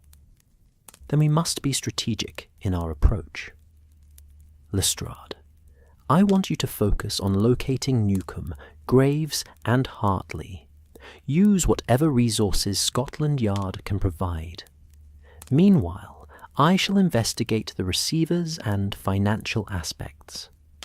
Watson, I shall need you to assist with surveillance and inquiries. With the division of labour established, we spent the next hour planning our approach in detail. Holmes's methodical nature revealed itself in the care with which he organised our investigation. Nothing was left to chance or improvisation. Each step was planned, each contingency considered. It was this systematic thoroughness, I had learned, that separated Holmes from ordinary detectives. He did not simply react to events. He anticipated them, planned for them, and positioned himself to exploit them. By the time we concluded our planning session, it was nearly midnight. Lestrade departed to begin his inquiries, and Holmes and I made our way back to our hotel through the dark Birmingham streets. The city at night had a different character than during the day, quieter, more mysterious, with pools of lamplight separated by stretches of deep shadow. "You are troubled, Watson," Holmes observed as we walked. "I can see it in your bearing." "I am concerned about the man who was watching us," I admitted. "If the criminals are aware of our investigation, they may take action to prevent our success. We could be in danger." "We are certainly in danger," Holmes agreed with surprising equanimity. "That is the nature of our work. But consider, my friend, if our criminals are worried enough to watch us, it means they fear we are close to exposing them. That fear will make them careless, and carelessness will provide the opening we need. Or it will make them desperate, I countered. Desperate men are dangerous men. True enough, which is why you should keep your service revolver close at hand for the remainder of this case. I have no intention of underestimating these criminals, Watson. They have demonstrated considerable ingenuity and organizational ability. But they have also made mistakes. The switching operation at Tring left physical traces, and the recruitment of former railway employees has created a pattern we can investigate. They are not infallible, and we shall prove it. We reached our hotel and ascended to our rooms. Before we parted for the night, Holmes placed a hand on my shoulder, a rare gesture of physical affection from a man not given to such demonstrations. I am glad you are with me on this case, Watson. Before this business concludes, I suspect we shall need all our combined resources of courage and determination. The thieves we pursue are not common criminals. They have shown themselves capable of remarkable planning and execution. They will not be captured easily. We have faced dangerous adversaries before, I reminded him. Indeed, we have. And we have prevailed. But I have learned never to take success for granted. These men have already demonstrated their willingness to engage in criminal activity on a grand scale. We must assume they will be equally willing to use violence if cornered. With this sobering thought, we retired to our respective rooms. I found sleep difficult that night, my mind turning over the various elements of the case. The sophistication of the theft, the network of conspirators it implied, the shadowy figure watching us at the station. All of it suggested that we were indeed dealing with criminals of unusual capability. And yet, as I lay in the darkness listening to the distant sounds of the city, I felt a curious sense of anticipation rather than dread. This was what we did, Holmes and I. We pursued wrongdoers. We unravelled mysteries. We brought order to chaos. The danger was real, but so was the satisfaction of employing one's faculties in pursuit of justice. I thought of Holmes in the next room, likely still awake, his mind continuing to work through the case, even as his body rested. I thought of Lestrade, probably already on a night train back to London, beginning the inquiries that would locate our suspects.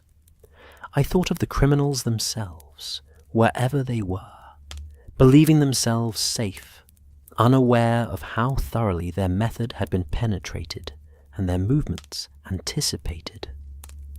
The game was indeed afoot, as Holmes liked to say, and before many more days had passed, we would see it played to its conclusion. Whether that conclusion would come peacefully or violently, safely or dangerously, remained to be seen. But come it would, as surely as the dawn that was even now beginning to lighten the eastern sky. I rose early, dressed quickly, and went to Holmes's room to find him already awake and engaged in correspondence. Several telegrams lay on his desk, and he was in the process of composing another. Ah, Watson, excellent timing. I have received responses to several inquiries I dispatched last night. Lestrade has located the current address of Thomas Graves.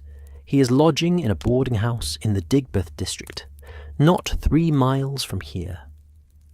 I have arranged for us to meet Lestrade there in 1 hour. We shall pay Mr. Graves a visit and see what he can tell us about the activities of his former colleagues. Do you think he will cooperate? Holmes smiled grimly. I think Mr. Graves will find cooperation far preferable to the alternative. We have evidence, we have witnesses, and we have a theory that explains the crime. What we need now are names, the names of everyone involved in this conspiracy. And Mr. Graves, I suspect, will be very willing to provide those names in exchange for leniency. As we prepared to depart, I checked my revolver, loading it carefully and securing it in my coat pocket. Holmes observed this with approval. "Quite right, Watson. We are moving from the investigative phase of this case to the confrontational phase. From here forward, we must be prepared for anything." And with that cheerful observation, we set out into the Birmingham morning, bound for what I hoped would be a breakthrough in the case, but what I feared might prove to be something considerably more dangerous. The Digbeth district of Birmingham presented a stark contrast to the commercial prosperity of the city centre. Here, in the warren of narrow streets and cramped tenements that housed the workers who fueled the industrial engine of the Midlands, poverty and hardship were written in every crumbling brick and soot-stained window. The morning air was thick with coal smoke, and the constant rhythm of factory machinery created a dull, throbbing background noise that seemed to echo the heartbeat of the struggling district itself. Lestrade met us at the corner of a particularly dismal street, his plain-clothes constable standing watchfully nearby. The Scotland Yard inspector looked as though he had not slept, and I suspected he had spent much of the night tracking down the information that had led him to this address. "The boarding house is number 17, he informed us quietly, gesturing to a narrow 3-story building with peeling paint and grimy windows. "The landlady confirms that a Thomas Graves has been lodging there for the past 6 weeks. Paid his rent promptly in cash, she says, and keeps to himself. Hasn't been seen since yesterday evening." "Yesterday evening," Holmes repeated thoughtfully. "After our investigation at Tring would have become known to anyone watching for signs of official interest. Interesting timing, Lestrade. You think he's bolted? I think we shall soon discover." Holmes approached the boarding house with his characteristic confidence, and we followed. The landlady who answered our knock was a pinched, suspicious woman of middle years, who regarded us with the wariness of one accustomed to unwelcome visits from authorities. "Mrs. Brennan?" Holmes inquired with surprising gentleness. "We are making inquiries about one of your lodgers, Mr. Thomas Graves. I understand he's not been seen since yesterday evening." "What's he done?" she asked sharply. "I run a respectable house, I do. I'll not have criminals under my roof." "We simply wish to ask him some questions," Lestrade interjected, showing his credentials. "Scotland Yard, madam. Would you be so good as to show us to his room?" The woman hesitated, clearly weighing the competing demands of loyalty to her lodger and cooperation with the law. The law won, as it generally did in such circumstances, and she produced a key from the chatelaine at her waist. "Top floor, last door on the right," she said. "But if there's damage, I'll expect compensation. I've got standards to maintain." Holmes took the stairs 2 at a time, his energy seemingly boundless despite the early hour and the previous day's exertions. I followed more cautiously, my hand resting on the revolver in my pocket. Lestrade and his constable brought up the rear, and I noted that the constable had produced a truncheon, which he held with practised ease. The door to Graves's room was closed, but not locked. Holmes tried the handle, found it gave easily, and pushed the door open with sudden force. The room beyond was empty, but it told a story none the less. It was a small, shabby space containing a narrow bed, a washstand, a battered wardrobe, and a small table with a single chair. But what captured our attention immediately was the state of disarray. Drawers pulled open, the wardrobe door hanging ajar, personal effects scattered across the floor. Someone had left in considerable haste. Holmes moved through the room with the focused intensity of a bloodhound on a scent. He examined the contents of the drawers, inspected the wardrobe, even lifted the mattress to check beneath it. Finally, he knelt by the cold fireplace and began sifting through the ashes with a pencil. "Ah," he said with satisfaction, extracting several partially burned scraps of paper. "How convenient of Mr. Graves to attempt to destroy his correspondence before departing. And how fortunate for us that he was in too much of a hurry to do a thorough job." He brought the fragments to the window, where the morning light was strongest, and examined them carefully through his magnifying glass. I looked over his shoulder, and could make out portions of what appeared to be a letter, though much of the text was charred beyond recognition. "Meet at the usual place," Holmes read aloud. "Must move the goods before." He paused, studying another fragment. "Hartley has arranged transport. Birmingham Canal. Friday midnight." "Friday midnight," I said. "That's tomorrow night." "Indeed, Watson. It would appear we have stumbled upon the criminals' timeline for disposing of their stolen funds. The canal system, of course. An excellent means of moving heavy cargo without attracting attention. Birmingham's canal network connects to the entire country. One could transport goods to Liverpool, Manchester, even London, with relative anonymity. Lestrade had been conducting his own examination of the room. "Look at this, Mr. Holmes," he called from near the washstand. He held up a small notebook, its pages filled with cramped handwriting.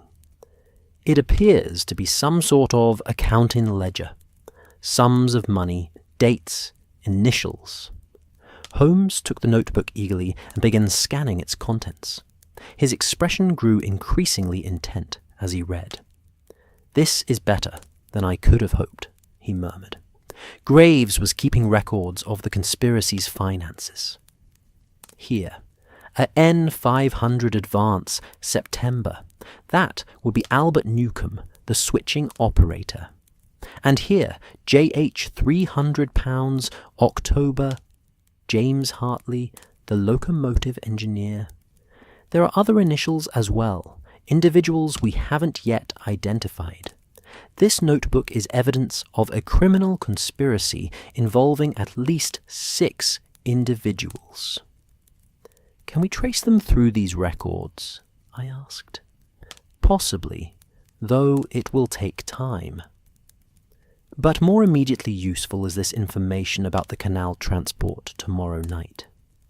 If we can intercept the criminals as they attempt to move the stolen funds, we can catch them in possession of the evidence and potentially capture the entire gang at once." Lestrade nodded grimly.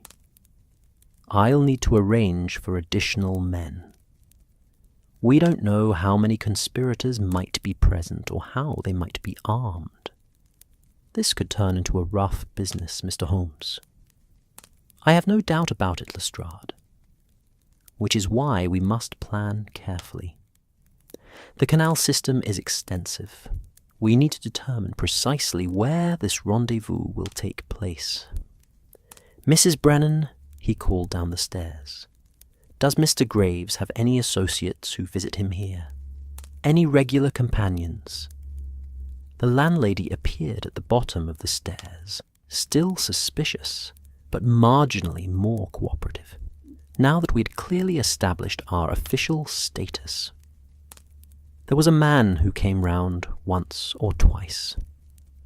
Rough-looking fellow, not the sort I'd normally admit, but Mr. Graves vouched for him. Said they'd worked together on the railways. Can you describe this man?" "Big fellow, he was. Dark hair, heavy beard, had a scar across his left cheek here." She indicated a line running from her eye to her jaw. "Spoke with a Lancashire accent, if I'm any judge." Holmes and Lestrade exchanged glances.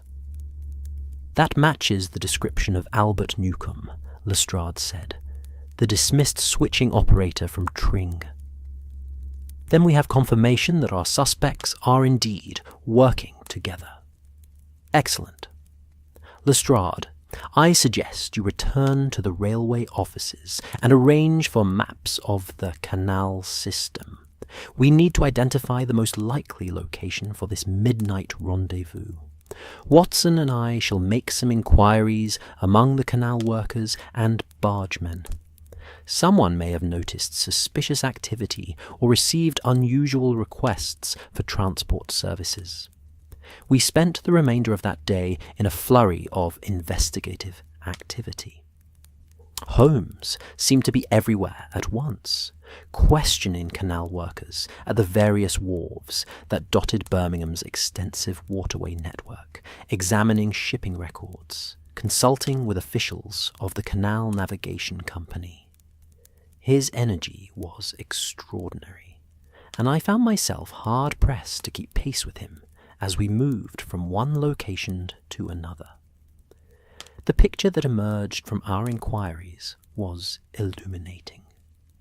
Several bargemen reported being approached in recent days by men matching the descriptions of our suspects, asking questions about the transport to Liverpool and the timing of regular barge traffic.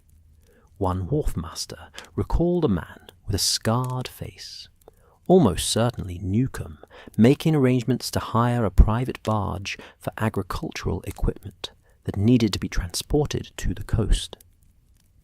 "Agricultural equipment," Holmes repeated with a thin smile when we learned this detail. A transparent euphemism, but one that provides a legitimate reason for transporting heavy cargo in the middle of the night. Our criminals are maintaining their cover stories even as they prepare to flee. By early evening, we had assembled enough information to make an educated guess about the location of the planned rendezvous. Holmes spread a detailed map of the canal system across a table in our hotel room, and Lestrade, who had arrived with 6 constables from the local police, studied it with professional interest. "Here," Holmes said, pointing to a location on the map, "the Faisley Street Basin. It's a relatively quiet section of the canal, surrounded by warehouses and commercial buildings that will be largely empty at midnight. It offers both privacy and easy access to the main waterway leading north toward Liverpool. If I were planning to move stolen goods by canal, this is precisely where I would arrange the transfer." "You're certain?" Lestrade asked. "As certain as deduction and probability can make me. Of course, there is only one way to be absolutely certain. We must be there when the criminals arrive." The plan we devised was necessarily improvised, but as thorough as circumstances allowed. Lestrade would position his constables at various points around the basin, concealed but ready to move quickly when signalled.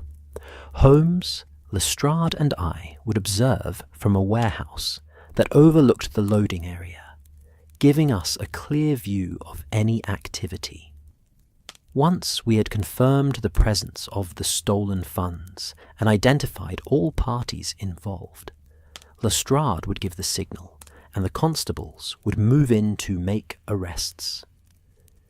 "We must exercise caution," Holmes emphasized.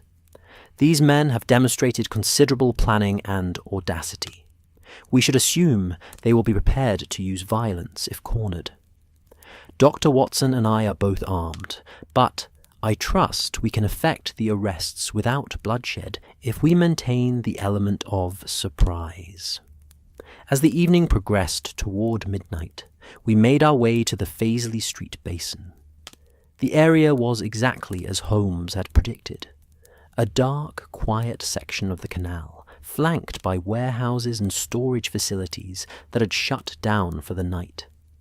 The water itself was black and still, reflecting the occasional lamplight like shards of broken mirror.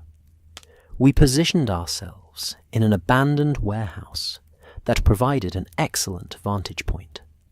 Through the grimy windows, we could observe the entire basin and the approaches from both directions. Lestrade's constables were scattered in the shadows, invisible to casual observation, but ready to respond to the signal. The waiting was excruciating. The night was cold, and our breath formed clouds in the unheated warehouse. Holmes stood motionless at the window, his attention fixed on the scene below. I found myself checking my revolver repeatedly, ensuring it was loaded and ready, though I desperately hoped I wouldn't need to use it. Midnight came and passed with no sign of activity. The minutes stretched on, and I began to wonder if our deductions had been incorrect, if we were watching the wrong location while the criminals successfully made their escape elsewhere in the city. Then, shortly after midnight, I heard it. The distinctive sound of a horse-drawn wagon approaching along the cobblestone street that ran parallel to the canal. Holmes tensed immediately, and I saw his hand move to his pocket, where I knew he kept a police whistle. The wagon came into view, pulled by a single horse and driven by a man whose face was concealed by a wide-brimmed hat and upturned collar. Behind him in the wagon bed was a large, tarpaulin-covered shape that could easily have been agricultural equipment, or a chest full of stolen money. The wagon pulled to a stop at the edge of the basin, and the driver descended.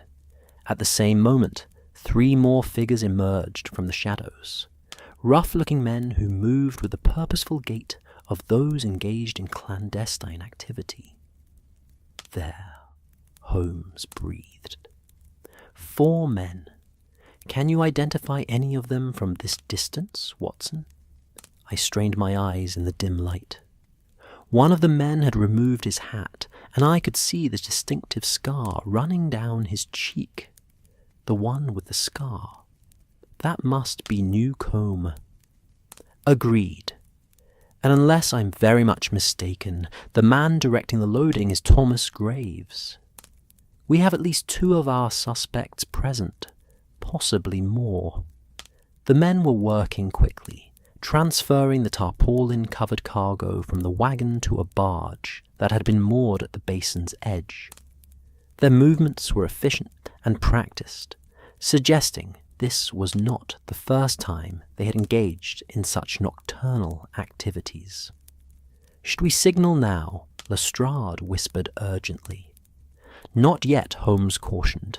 "We need to confirm they have the stolen funds, and we need to see if any other conspirators appear." "Patience, Lestrade." As if in answer to Holmes's words, another figure appeared, this one coming along the towpath from the opposite direction. Even at this distance, I could see he was a larger man than the others, powerfully built, and he moved with the rolling gait of one accustomed to physical labor. "James Hartley," Holmes murmured, "the locomotive engineer." "Excellent. We now have 3 of our primary suspects in one location." The newcomer spoke briefly with the others, though we couldn't make out the words at this distance. Then he climbed aboard the barge and began preparing it for departure, untying mooring lines and readying the tiller. "They're about to leave," I said urgently. "Holmes, if they get out onto the main canal, we may lose them in the darkness." "One more moment, Watson. I want to see the cargo uncovered. We need absolute certainty. As if orchestrated for our benefit, one of the men, Graves, I thought, pulled back the tarpaulin to inspect the cargo. Even from our elevated position, I could see the gleam of metal in the lamplight, the distinctive shape of an iron-bound chest. "Now, Lestrade," Holmes said quietly but firmly, "signal your men. Quickly, before they can flee." Lestrade raised his police whistle to his lips and blew 3 sharp blasts. The effect was immediate and dramatic. Constables seemed to materialize from the shadows all around the basin, their dark uniforms making them nearly invisible until they moved. Lanterns were raised, illuminating the scene with harsh light. "Police!" Lestrade shouted as we rushed down from the warehouse. "You are surrounded. Surrender peacefully and you will not be harmed." For a moment, the criminals froze, seemingly paralyzed by shock and the sudden reversal of their fortunes. Then, as one might have predicted, they bolted. Newcomb leapt from the barge to the towpath and began running toward the street, only to find his way blocked by 2 constables. He changed direction, heading along the canal edge, and I saw the flash of something metallic in his hand. A knife, or perhaps a pistol. Hartley, the engineer, had remained on the barge, and now he pushed it away from the wharf with desperate strength, attempting to escape along the waterway. Holmes, displaying an athleticism that never ceased to surprise me, took a running leap from the wharf and landed on the barge's deck, nearly losing his balance on the wet planking. "Holmes!" I shouted in alarm, running toward the water's edge. What happened next unfolded with terrifying speed. Hartley, seeing Holmes aboard his vessel, abandoned the tiller and launched himself at my friend. The 2 men grappled on the narrow deck, their struggle causing the unmanned barge to drift erratically across the basin. I looked around frantically for some means of reaching them. Another barge was moored nearby, and without pausing to consider the wisdom of my actions, I jumped aboard and began pushing it away from the wharf with a boat hook. Lestrade, to his credit, jumped after me, and together we propelled our vessel across the dark water toward the struggling figures. On the shore, chaos reigned. I caught glimpses of constables chasing the fleeing criminals through the shadows, heard shouts and the shrill blasts of police whistles. But my attention was fixed on Holmes, who was now backed against the rail of the drifting barge, Hartley's hands around his throat. "Hold on, Holmes!" I shouted, though I knew he could not hear me over the sounds of struggle and pursuit. Our barge bumped against theirs with a hollow thud, and I leapt across the gap without thinking, my revolver in hand. "Release him!" I commanded, leveling the weapon at Hartley's back. "Release him now, or I will shoot." For a moment, I thought the man would not comply. His face was twisted with fury and desperation, and his grip on Holmes's throat did not loosen. Holmes's face was darkening, his breath coming in strangled gasps. "I will shoot," I repeated, and this time I thumbed back the hammer of my revolver, the mechanical click loud in the sudden stillness. That sound penetrated Hartley's rage.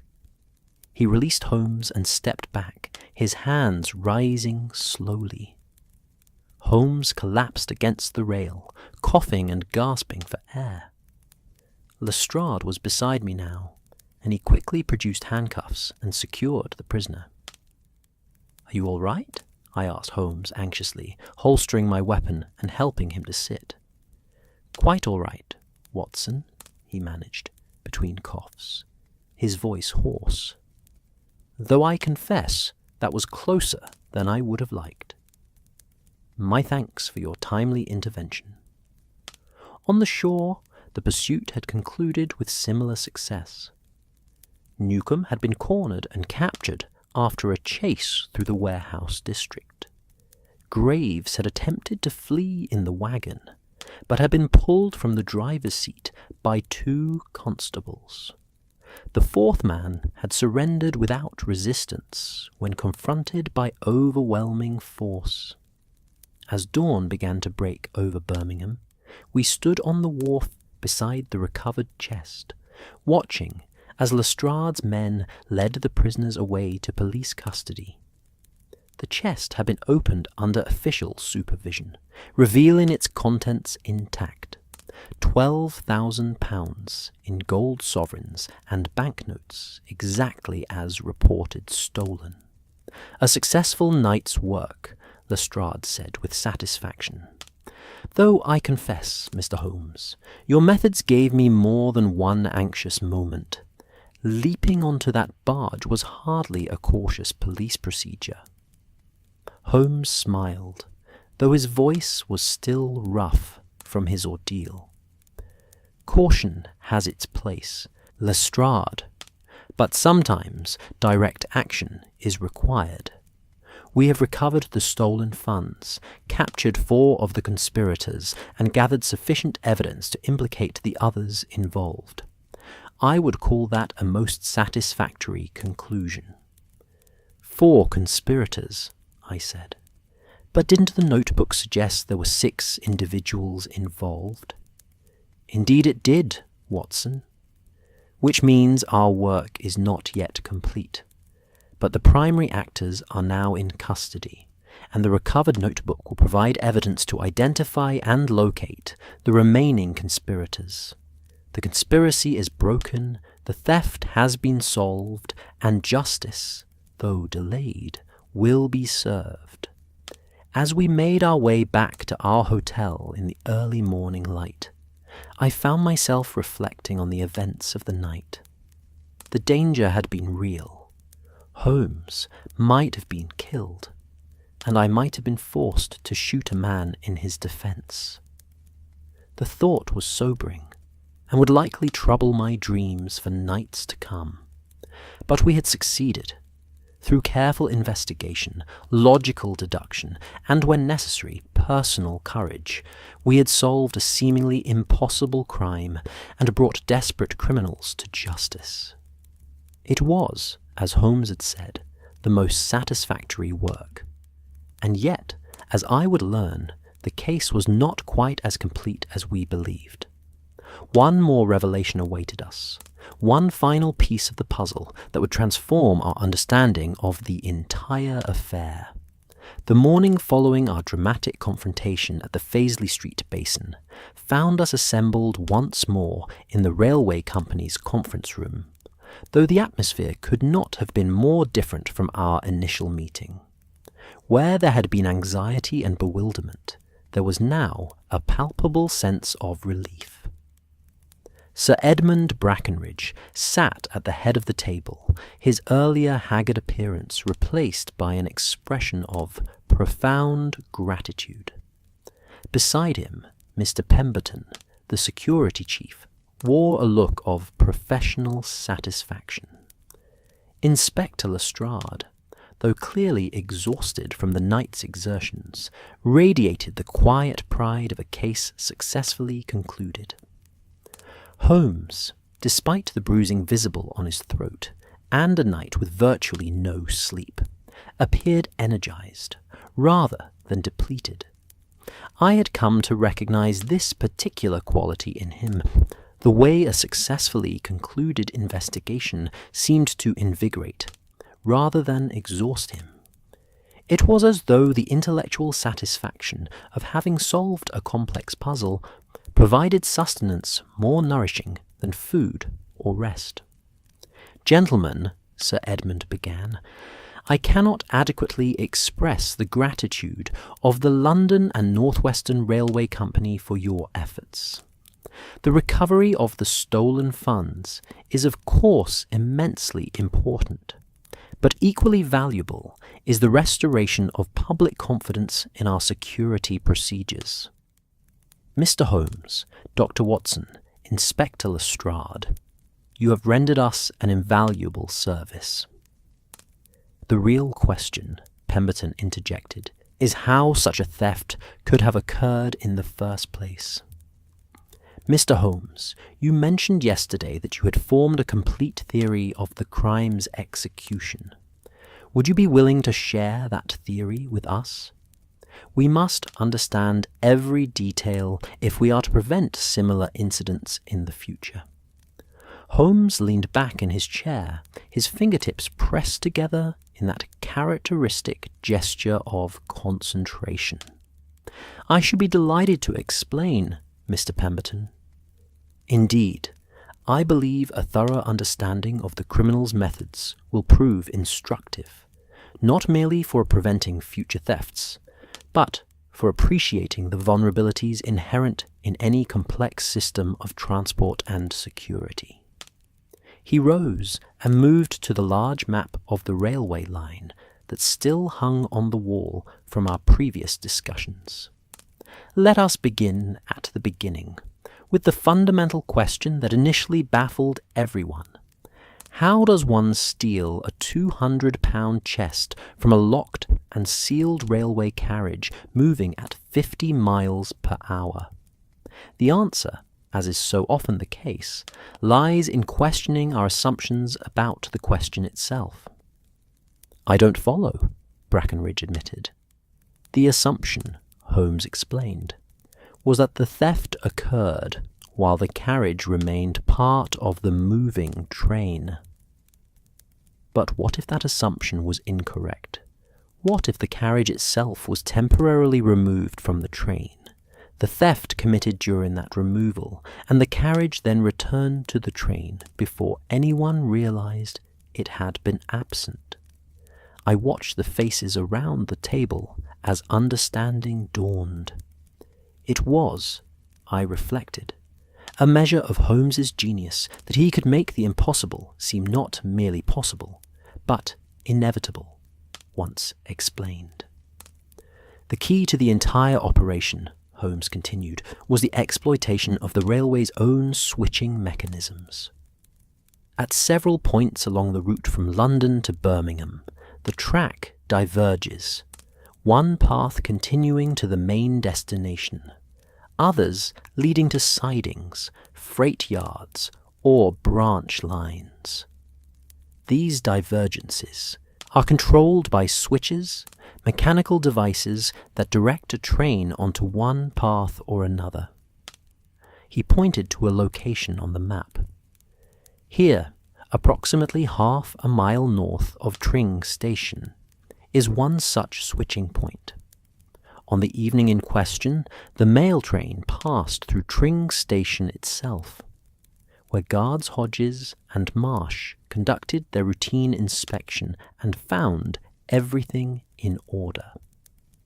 The train then continued northward, slowing as it approached the switching point, standard procedure for negotiating these mechanisms.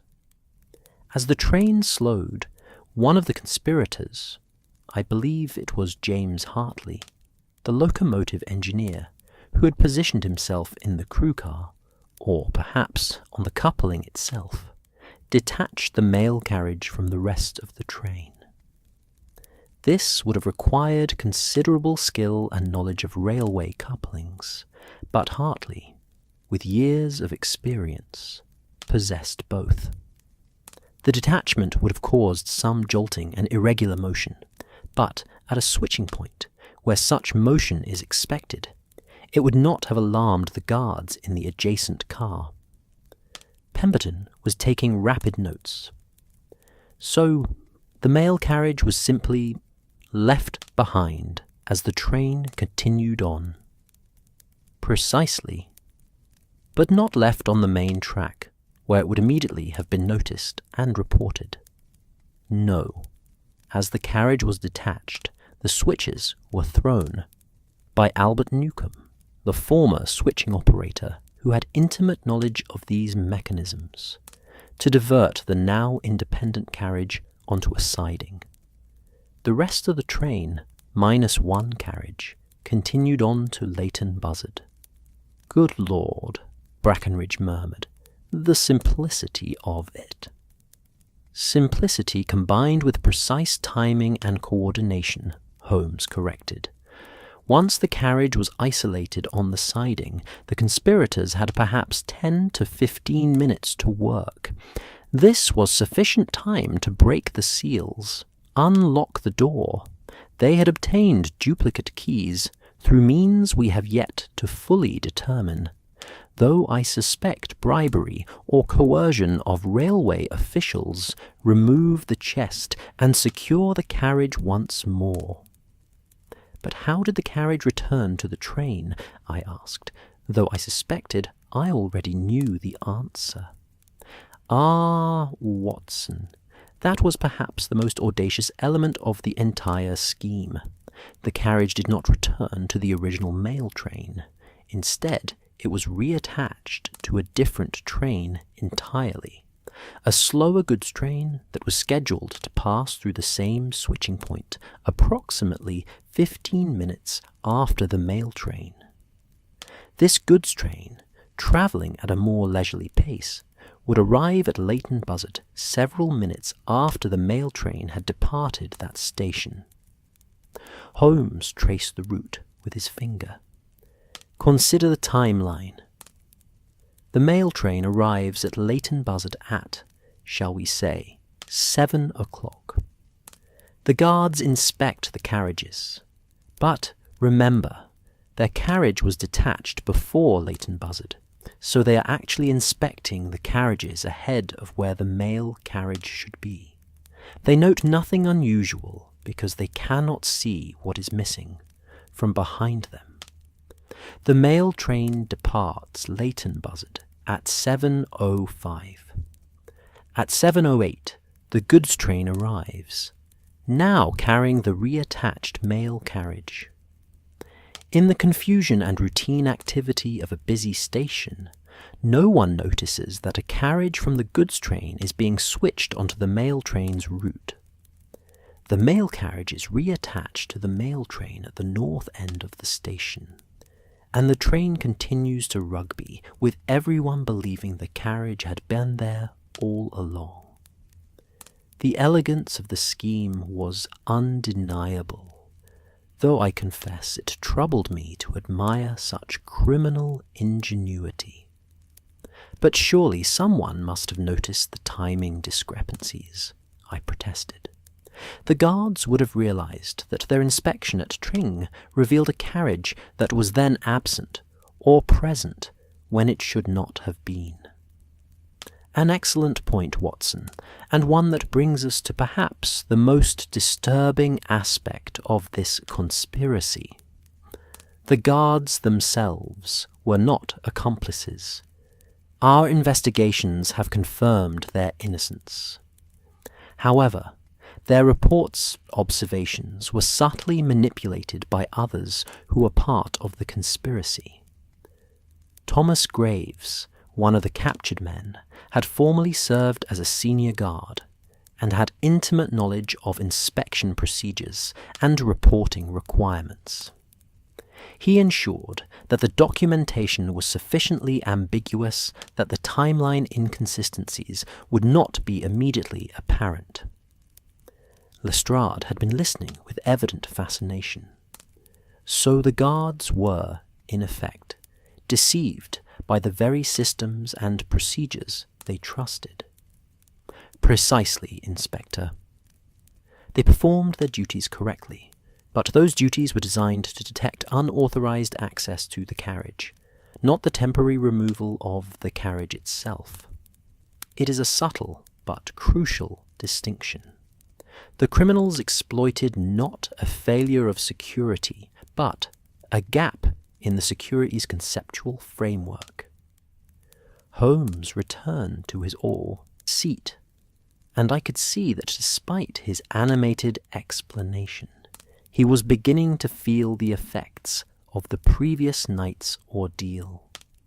His voice, though clear, retained a slight hoarseness from Hartley's assault, and there was a tightness around his eyes that spoke of pain or fatigue. The investigation itself, he continued, required us to think beyond the conventional boundaries of the crime. When Dr. Watson and I first examined the mail carriage, I was struck by the absence of any evidence of forced entry. Every lock was intact, every seal unbroken. This immediately suggested to me that the theft had not occurred through conventional means. The key insight came when I considered the carriage not as a static container, but as a mobile one. Railway carriages are designed to be coupled and uncoupled, attached and detached. What if this very mobility had been exploited?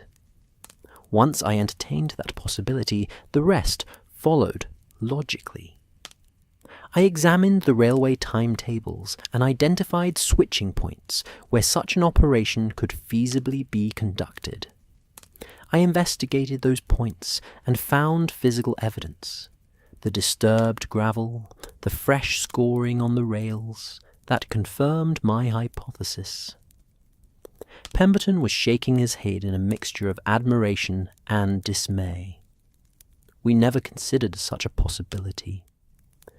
Our security protocols are designed to prevent theft from the carriage, not theft of the carriage itself. And therein lies the lesson, Holmes said gently. Security is often compromised, not through the failure of existing safeguards, but through the exploitation of assumptions underlying those safeguards. Your guards performed admirably, your locks and seals functioned as designed, yet the theft occurred because the criminals identified and exploited an assumption that the carriage would remain continuously part of the same train throughout its journey. Sir Edmund was silent for a moment, clearly absorbing the implications. What measures would you recommend to prevent similar incidents in the future? Several suggest themselves immediately.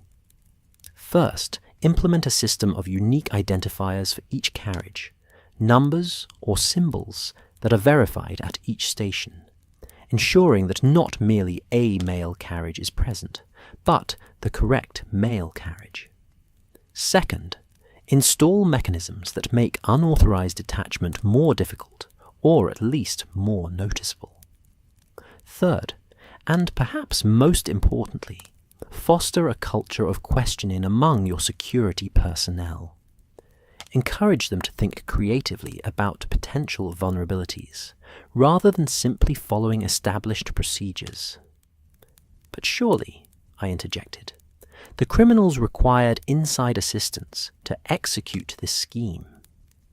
They needed access to keys, knowledge of schedules, the ability to operate the switching mechanisms. Indeed, Watson, the conspiracy involved at minimum 6 individuals, 4 of whom are now in custody. The remaining 2, one whom we believe was a corrupt railway official who provided the duplicate keys, and another who served as a lookout and coordinator, have not yet been identified, though the notebook recovered from Graves's lodgings provides clues to their identities. Inspector Lestrade is pursuing those leads. Lestrade nodded confirmation. We have several promising avenues of investigation. The notebook contains initials and amounts that can be cross-referenced with railway personnel records and financial transactions. I am confident we shall identify the remaining conspirators within days. What of the men already in custody? Brackenridge asked. Will they face trial? Undoubtedly, Lestrade replied. The evidence against them is overwhelming. We have their physical presence at the scene of the attempted disposal of stolen goods. We have the recovered funds, and we have documentary evidence of the conspiracy in the form of Graves's notebook. The case against them is quite solid. I expect they will receive substantial prison sentences.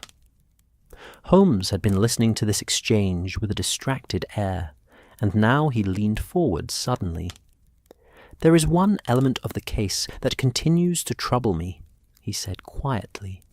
"A detail that doesn't quite fit the pattern." We all turned to him with renewed attention. "What detail?" I asked. "The violence of their resistance last night," Holmes replied. "Men who plan crimes with such care and sophistication typically have exit strategies equally well considered. They knew the risks of their enterprise. Yet, when confronted, they fought with a desperation that suggests something beyond the mere desire to avoid arrest. Hartley, in particular, attacked me with what I can only describe as fury, rather than calculated self-defense." "Perhaps they simply panicked," Pemberton suggested. "Criminals often react irrationally when cornered." "Perhaps," Holmes agreed, though his tone suggested doubt. "But I wonder if there might be another explanation. During my struggle with Hartley, he said something. Shouted it, really. That struck me as odd at the time and has troubled me since." "What did he say?" I asked. "He said, 'You've ruined everything, all of it, not just the money.' The phrasing was peculiar. Not just the money. What else might there be beyond the stolen funds?" A silence fell over the room as we considered this question. It was Lestrade who finally voiced what I suspect we were all thinking. "You believe this theft was part of some larger scheme? That the £12,000 was not the ultimate objective, but merely one component of a broader criminal enterprise? I am suggesting it as a possibility worthy of investigation," Holmes replied carefully. "Consider the resources devoted to this theft. 6 conspirators, months of planning, considerable financial investment in bribes and preparations, significant personal risk. £12,000 is certainly a substantial sum, but divided 6 ways, each conspirator's share would be £2,000. Not an inconsiderable amount, to be sure, but for men willing to risk long prison sentences, one might expect they would target something more lucrative." "Unless," I said slowly, working through the logic, "the money itself was needed for something else. Some further venture or obligation that required exactly this amount of capital." Holmes's eyes lit up with approval. "Excellent, Watson. Yes, that is precisely the line of reasoning that occurred to me. What if this theft was not primarily motivated by greed, but by necessity? What if our criminals needed this specific sum for some purpose we have not yet discovered?" Brackenridge looked troubled. "Are you suggesting that despite recovering the stolen funds and capturing most of the thieves, we have not actually concluded this case?" "I am suggesting," Holmes said carefully, "that we may have solved one crime while remaining ignorant of others. However, I must emphasize that this is speculation rather than established fact. It is entirely possible that my suspicions are unfounded, that the theft was exactly what it appeared to be, a bold but ultimately conventional crime of opportunity and greed." "But you don't believe that," I said, knowing Holmes well enough to read the doubt in his expression. "No, Watson, I confess I do not. But without further evidence, I cannot justify continuing this investigation beyond the recovery of the stolen property and the arrest of the perpetrators. Perhaps when the remaining conspirators are captured and questioned, more will come to light." The meeting concluded shortly thereafter, with Brackenridge renewing his expressions of gratitude and Pemberton promising to implement Holmes's security recommendations immediately. Lestrade departed to continue his pursuit of the remaining suspects, and Holmes and I finally returned to our hotel, both of us desperately in need of rest. Yet, even as I prepared for bed, my mind continued to turn over Holmes's troubling suggestion. What if the railway theft was merely one thread in a larger tapestry of crime? What other schemes might these criminals have been planning or executing? And most troubling of all, had our intervention prevented some greater catastrophe, or had we merely delayed it? I posed these questions to Holmes as we settled into our respective rooms. He was silent for a long moment before responding. The difficulty with criminal conspiracies, Watson, is that they operate according to their own internal logic, often invisible to those outside the conspiracy. We have disrupted this particular scheme, recovered the stolen money, and captured the primary actors. By any conventional measure, we have succeeded. Yet, I cannot shake the feeling that we have grasped only the visible portion of something larger. "What would you have us do?" I asked. "We cannot investigate crimes that may not exist based purely on intuition." "No, we cannot," Holmes agreed. "And yet, intuition born of experience should not be entirely dismissed. I shall ask Lestrade to press the captured conspirators for information about their ultimate intentions. I shall also make inquiries among my contacts in London's criminal underworld. If there is indeed some larger scheme afoot, someone will know something about it. And in the meantime? In the meantime, my dear Watson, we shall return to London, submit our report to Sir Edmund Brackenridge, and consider this case solved. We have done what we were engaged to do, identified the thieves, explained their methods, and recovered the stolen property. If there prove to be further ramifications, we shall address them as they arise." It was a sensible approach, yet I could not entirely quell my own unease. Holmes's instincts, I had learned, were rarely wrong. If he sensed some deeper current beneath the surface of this case, there almost certainly was one. But exhaustion was finally overtaking both of us, and further speculation seemed pointless without additional information. We agreed to depart for London the following morning, and I retired to my room, hoping that sleep would come quickly, despite my troubled thoughts. As I lay in bed, waiting for unconsciousness to claim me, I found myself reflecting on the past several days. We had travelled from London to Birmingham, unravelled an apparently impossible theft, confronted dangerous criminals in a midnight battle at the canal basin, and recovered a substantial fortune. It had been, by any measure, a successful investigation. Yet, Holmes's parting words echoed in my mind. Not just the money. What else had there been? What larger purpose had motivated men to such elaborate and dangerous criminal enterprise? I did not know, and I suspected that unless the captured conspirators chose to reveal their secrets, we might never know. But I made a mental note to follow the case's subsequent developments with particular attention.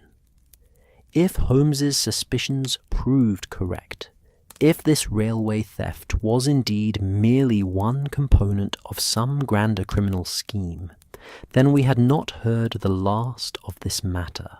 Little did I know, as sleep finally claimed me that night in Birmingham, that Holmes's instincts would prove prophetic in ways neither of us could have anticipated. But that revelation would come later, long after we believed the case concluded. For now, we had solved the mystery of the Iron Horse heist, and that would have to suffice. The following morning, we boarded the London train with lighter hearts than we had carried north.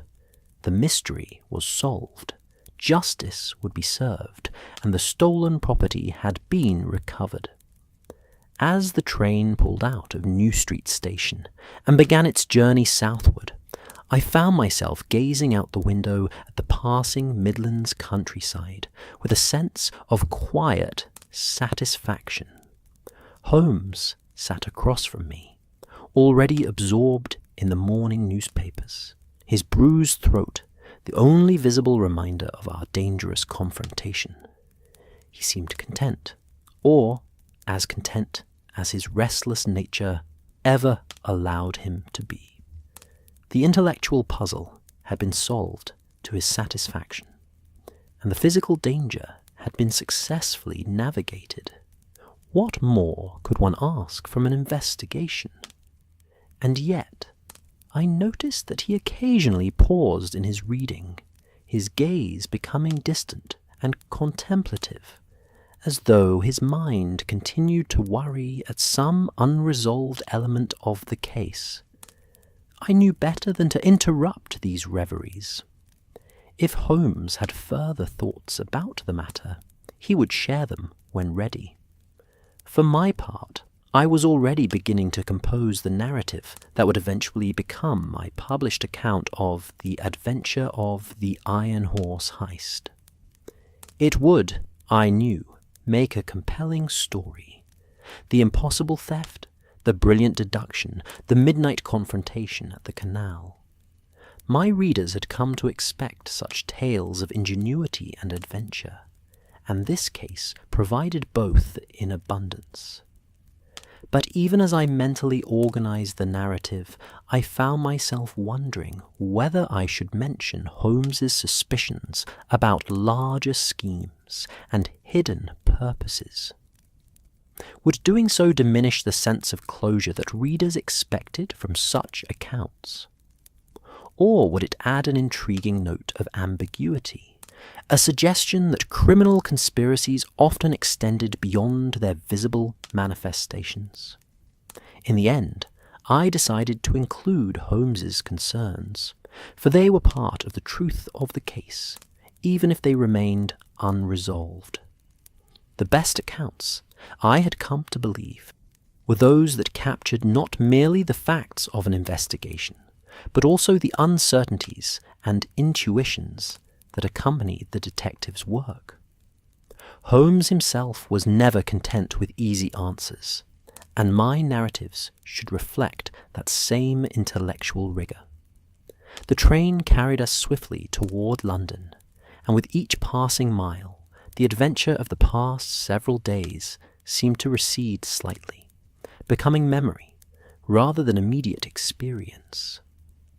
Soon we would be back in our familiar rooms at Baker Street, and this case would take its place among the many others we had investigated together. But the questions remained, hovering at the edges of my consciousness like shadows in candlelight. Not just the money. What else? What larger purpose had we inadvertently disrupted? And were the remaining conspirators still at large, even now plotting to complete whatever scheme we had interrupted? Only time, I suspected, would provide the answers. And in that suspicion, as subsequent events would prove, I was entirely correct. And so I find myself returned to where I began, sitting in my study on this quiet October evening, the firelight casting its familiar dance across these pages, reflecting upon a case that seemed so complete at the time, yet revealed itself, in the fullness of years, to be far more complex than we had imagined. It has been 5 years now since Holmes and I pursued those railway thieves through the Midlands. 5 years since that desperate struggle on the canal barge in Birmingham. Time has granted me the perspective that immediate experience cannot provide, and I see now what we could not see then, that Holmes's intuition about larger schemes and hidden purposes was, as usual, entirely correct. But I am getting ahead of myself. Let me conclude the immediate aftermath of the case before revealing what subsequent years brought to light. We returned to London on that November morning, and for several weeks the matter seemed entirely resolved. The captured conspirators, Hartley, Newcomb, Graves, and the fourth man, whose name I learned was William Thornton, were tried at the Birmingham Assizes and received sentences ranging from 7 to 12 years of penal servitude. The stolen funds were returned to their rightful owners, and the London and North Western Railway Company implemented the security recommendations Holmes had provided.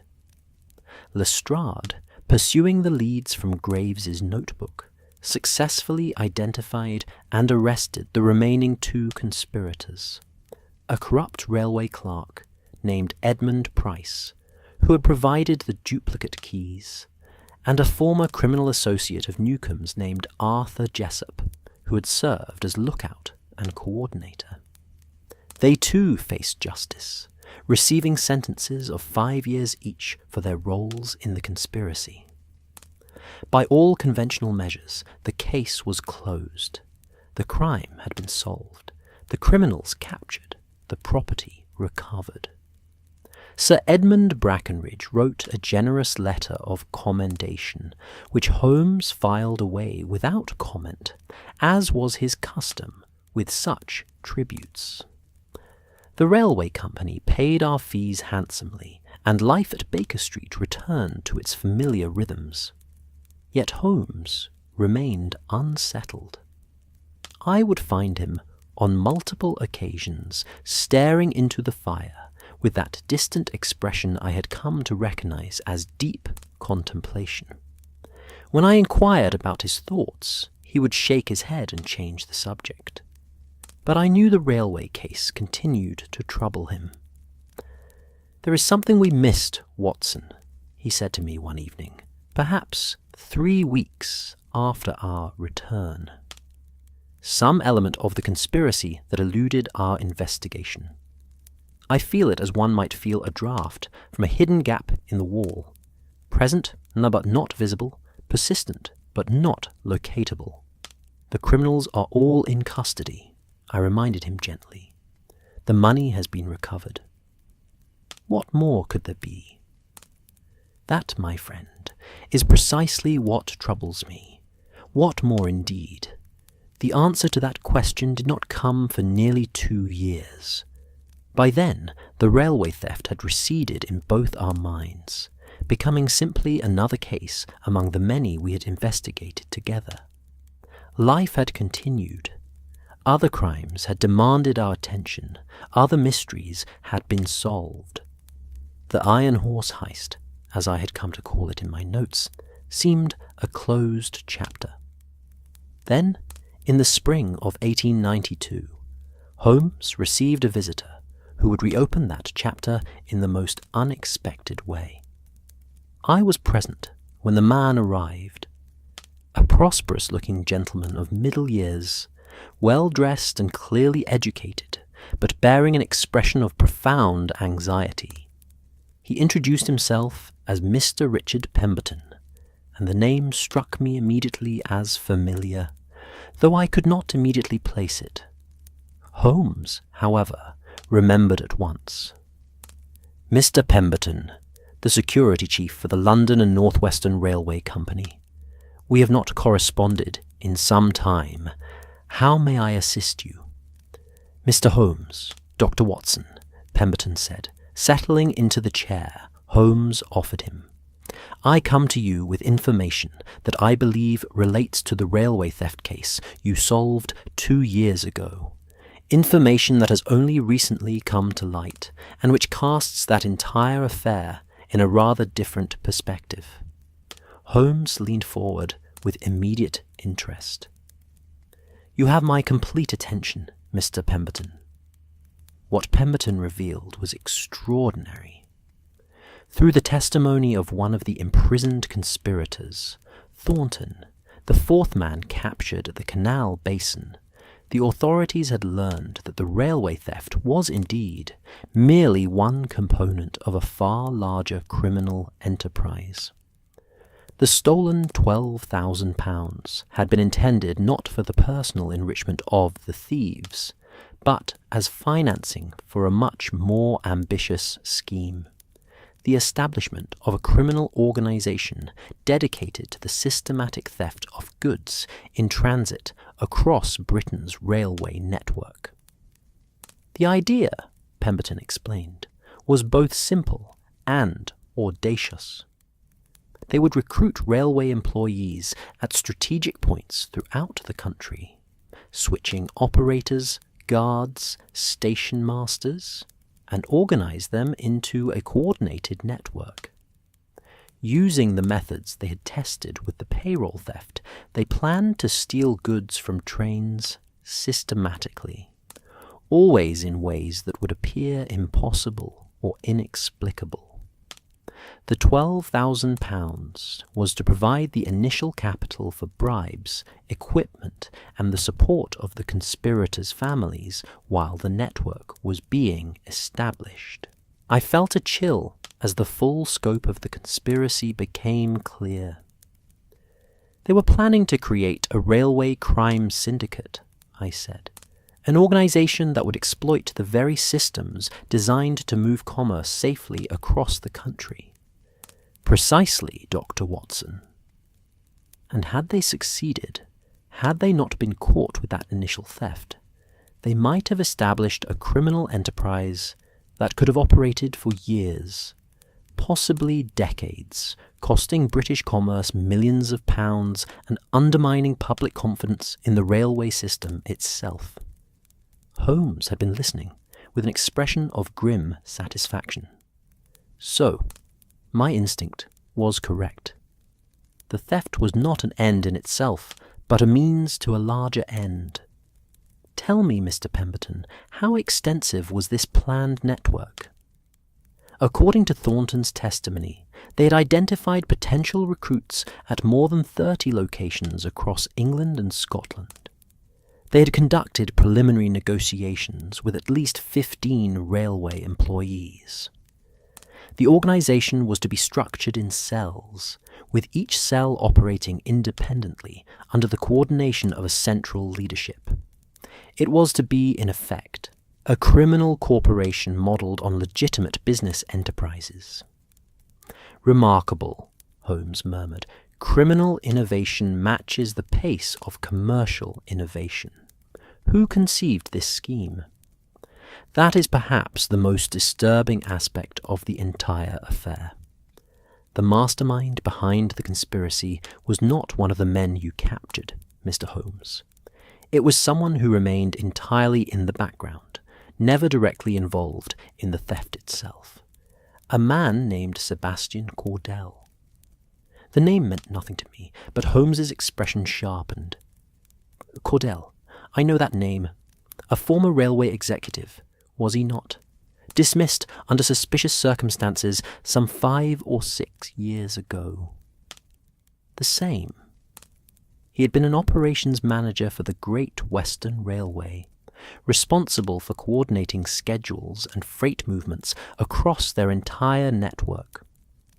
When financial irregularities were discovered, he was quietly dismissed to avoid public scandal.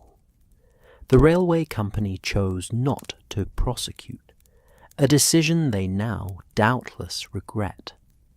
Cordell used his intimate knowledge of railway operations to conceive this criminal enterprise, recruiting the men you captured as his lieutenants and operatives. And Cordell himself. Has he been apprehended? Pemberton's expression grew troubled. That is where the matter becomes more complicated. When Thornton began providing information about the conspiracy, the authorities moved quickly to locate Cordell. They found his lodgings in Manchester abandoned, his financial accounts closed. He had fled, taking with him whatever portable assets he possessed. Despite extensive efforts, he has not been found. So the architect of this conspiracy remains at large, I said, troubled by the implications. He does, Pemberton confirmed, and that is why I have come to you today, Mr. Holmes. The railway companies, not just London and North Western, but also the Great Western, the Midland, and others, have formed a consortium to address this threat. We are implementing new security measures, reviewing personnel more carefully, and establishing better communication between companies to identify suspicious patterns. But we believe Cordell may attempt to resurrect his scheme, perhaps under a different guise or through different operatives. We wish to engage your services on a retainer basis, to serve as a consultant on railway security, and to investigate any suspicious incidents that might indicate Cordell's continued activities. Holmes considered this proposition for a long moment. I am not generally inclined toward retainer arrangements, Mr. Pemberton. My methods work best when applied to specific cases rather than general vigilance. However, I would be willing to review your security protocols and to provide consultation on specific incidents as they arise. If Cordell does indeed attempt to revive his scheme, I would very much like to be the one who brings him to justice. And so, a new arrangement was established, one that would continue for several years and would occasionally draw Holmes into railway-related investigations. But Cordell himself remained a phantom, never definitively located, despite periodic sightings and rumours. Holmes believed he had likely fled to the continent, perhaps to America, where he might attempt to establish similar criminal enterprises beyond the reach of British law. The knowledge that we had disrupted a conspiracy far larger than we had initially realized brought me both satisfaction and disquiet. Satisfaction that our intervention had prevented what could have been a catastrophic criminal enterprise, but disquiet that the architect of that enterprise had escaped justice. Yet, as I sit here now, 5 years after those events in Birmingham, I find myself reflecting on the broader lessons of the case, rather than dwelling on its incomplete resolution. The railway theft taught me something profound about the nature of crime in our modern age, how it evolves and adapts alongside legitimate enterprise, how the very systems we create to improve society can be exploited by those with criminal intent, and how the detective's work must similarly evolve to address these new forms of wrongdoing. Holmes understood this instinctively. I think his investigation of the railway theft succeeded precisely because he did not limit himself to conventional thinking about how such crimes occur. He questioned fundamental assumptions, considered impossible possibilities, and followed the logic of the crime itself rather than the logic of how crimes were supposed to work. It was this intellectual flexibility, combined with his systematic rigor, that allowed him to solve a mystery that had baffled everyone else. I have learned, over our years of partnership, to trust Holmes's instincts even when I cannot immediately understand his reasoning. His feeling that something larger lay beneath the surface of the railway theft proved entirely correct, as his instincts almost always do. It is a humbling reminder that the detective's art requires not only observation and deduction, but also intuition, the ability to sense patterns and connections that exist just beyond the visible evidence. The case also taught me something about courage, both physical and moral. The struggle on the barge with Holmes's life in genuine danger reminded me that our investigations sometimes require us to risk everything in pursuit of justice. I do not consider myself a particularly brave man. My military service was simply duty. My involvement in Holmes's case is merely the natural consequence of our friendship. Yet, when I held that revolver aimed at Hartley's back, knowing I might have to shoot a man to save my friend's life. I discovered reserves of determination I had not known I possessed. Holmes, characteristically, never spoke of that moment afterward, never thanked me for what some might call a rescue. But I noticed, in the days following our return to London, small gestures of consideration and regard that spoke more eloquently than words. An extra measure of tobacco left in my Persian slipper when my own supply ran low. A casebook he thought might interest me, left casually on my chair. The willingness to explain his reasoning in cases where previously he might have remained enigmatic. These were Holmes's expressions of gratitude and affection, and I valued them more than any verbal acknowledgement. The fire has burned low now, and the hour grows late. Outside my window, London sleeps, that great metropolis that has been the stage for so many of our adventures.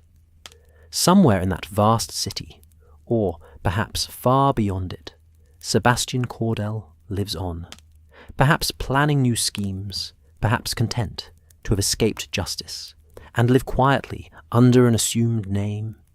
I hope for the latter, but suspect the former. Men of such ambition and ingenuity rarely retire willingly from their chosen pursuits, whether those pursuits are legitimate or criminal. But whether Cordell ever resurfaces or not, the case of the Iron Horse heist stands as one of the most instructive of all my chronicles of Holmes's career. It demonstrated the full range of his abilities, the brilliant deduction that identified the theft's method, the systematic investigation that located the criminals, and the physical courage that confronted them despite considerable danger. It showed how modern crime requires modern detection, how the detective must think as creatively and systematically as the criminals he pursues. Most importantly, perhaps, it reminded me of why I have devoted so many years to recording these cases, to preserving them for readers who may draw instruction or inspiration from them. The work Holmes and I do matters, not simply because we recover stolen property or catch criminals, though these outcomes are certainly important, but because we demonstrate that reason and justice can prevail over cleverness and greed, that no crime is truly perfect or unsolvable, and that dedication to truth will eventually illuminate even the darkest mysteries. As I close this journal entry and prepare to retire for the evening, I find myself grateful for the life I have lived these past years. The partnership with Holmes has brought me into contact with aspects of human nature both admirable and disturbing, has challenged me intellectually and tested me physically, has provided purpose and meaning beyond what I might have found in ordinary medical practice. The railway case was dangerous, yes, and its resolution incomplete, but it was also deeply satisfying, a reminder of why I first agreed to share lodgings with a strange, brilliant consulting detective all those years ago. Together, we make a difference. Together, we bring order to chaos and justice to wrongdoing. And that, in the end, is perhaps the most that any man can hope to achieve in this life. The fire has died too, taught me something profound about the nature of crime in our modern age, how it evolves and adapts alongside legitimate enterprise, how the very systems we create to improve society can be exploited by those with criminal intent, and how the detective's work must similarly evolve to address these new forms of wrongdoing. Holmes understood this instinctively, I think. His investigation of the railway theft succeeded precisely because he did not limit himself to conventional thinking about how such crimes occur. He questioned fundamental assumptions, considered impossible possibilities, and followed the logic of the crime itself, rather than the logic of how crimes were supposed to work. It was this intellectual flexibility, combined with his systematic rigor, that allowed him to solve a mystery that had baffled everyone else. I have learned, over our years of partnership, to trust Holmes's instincts even when I cannot immediately understand his reasoning. His feeling that something larger lay beneath the surface of the railway theft proved entirely correct, as his instincts almost always do. It is a humbling reminder that the detective's art requires not only observation and deduction, but also intuition, the ability to sense patterns and connections that exist just beyond the visible evidence. The case also taught me something about courage, both physical and moral. The struggle on the barge, with Holmes's life in genuine danger, reminded me that our investigations sometimes require us to risk everything in pursuit of justice. I do not consider myself a particularly brave man. My military service was simply duty. My involvement in Holmes's case is merely the natural consequence of our friendship. Yet, when I held that revolver aimed at Hartley's back, knowing I might have to shoot a man to save my friend's life, I discovered reserves of determination I had not known I possessed. Holmes, characteristically, never spoke of that moment afterward, never thanked me for what some might call a rescue. But I noticed, in the days following our return to London, small gestures of consideration and regard that spoke more eloquently than words. An extra measure of tobacco left in my Persian slipper when my own supply ran low. A casebook he thought might interest me left casually on my chair. The willingness to explain his reasoning in cases where previously he might have remained enigmatic. These were Holmes's expressions of gratitude and affection, and I valued them more than any verbal acknowledgement. The fire has burned low now, and the hour grows late. Outside my window, London sleeps, that great metropolis that has been the stage for so many of our adventures. Somewhere in that vast city, or perhaps far beyond it, Sebastian Cordell lives on, perhaps planning new schemes, perhaps content to have escaped justice and live quietly under an assumed name. I hope for the latter, but suspect the former. Men of such ambition and ingenuity rarely retire willingly from their chosen pursuits, whether those pursuits are legitimate or criminal. But whether Cordell ever resurfaces or not, the case of the Iron Horse heist stands as one of the most instructive of all my chronicles of Holmes's career.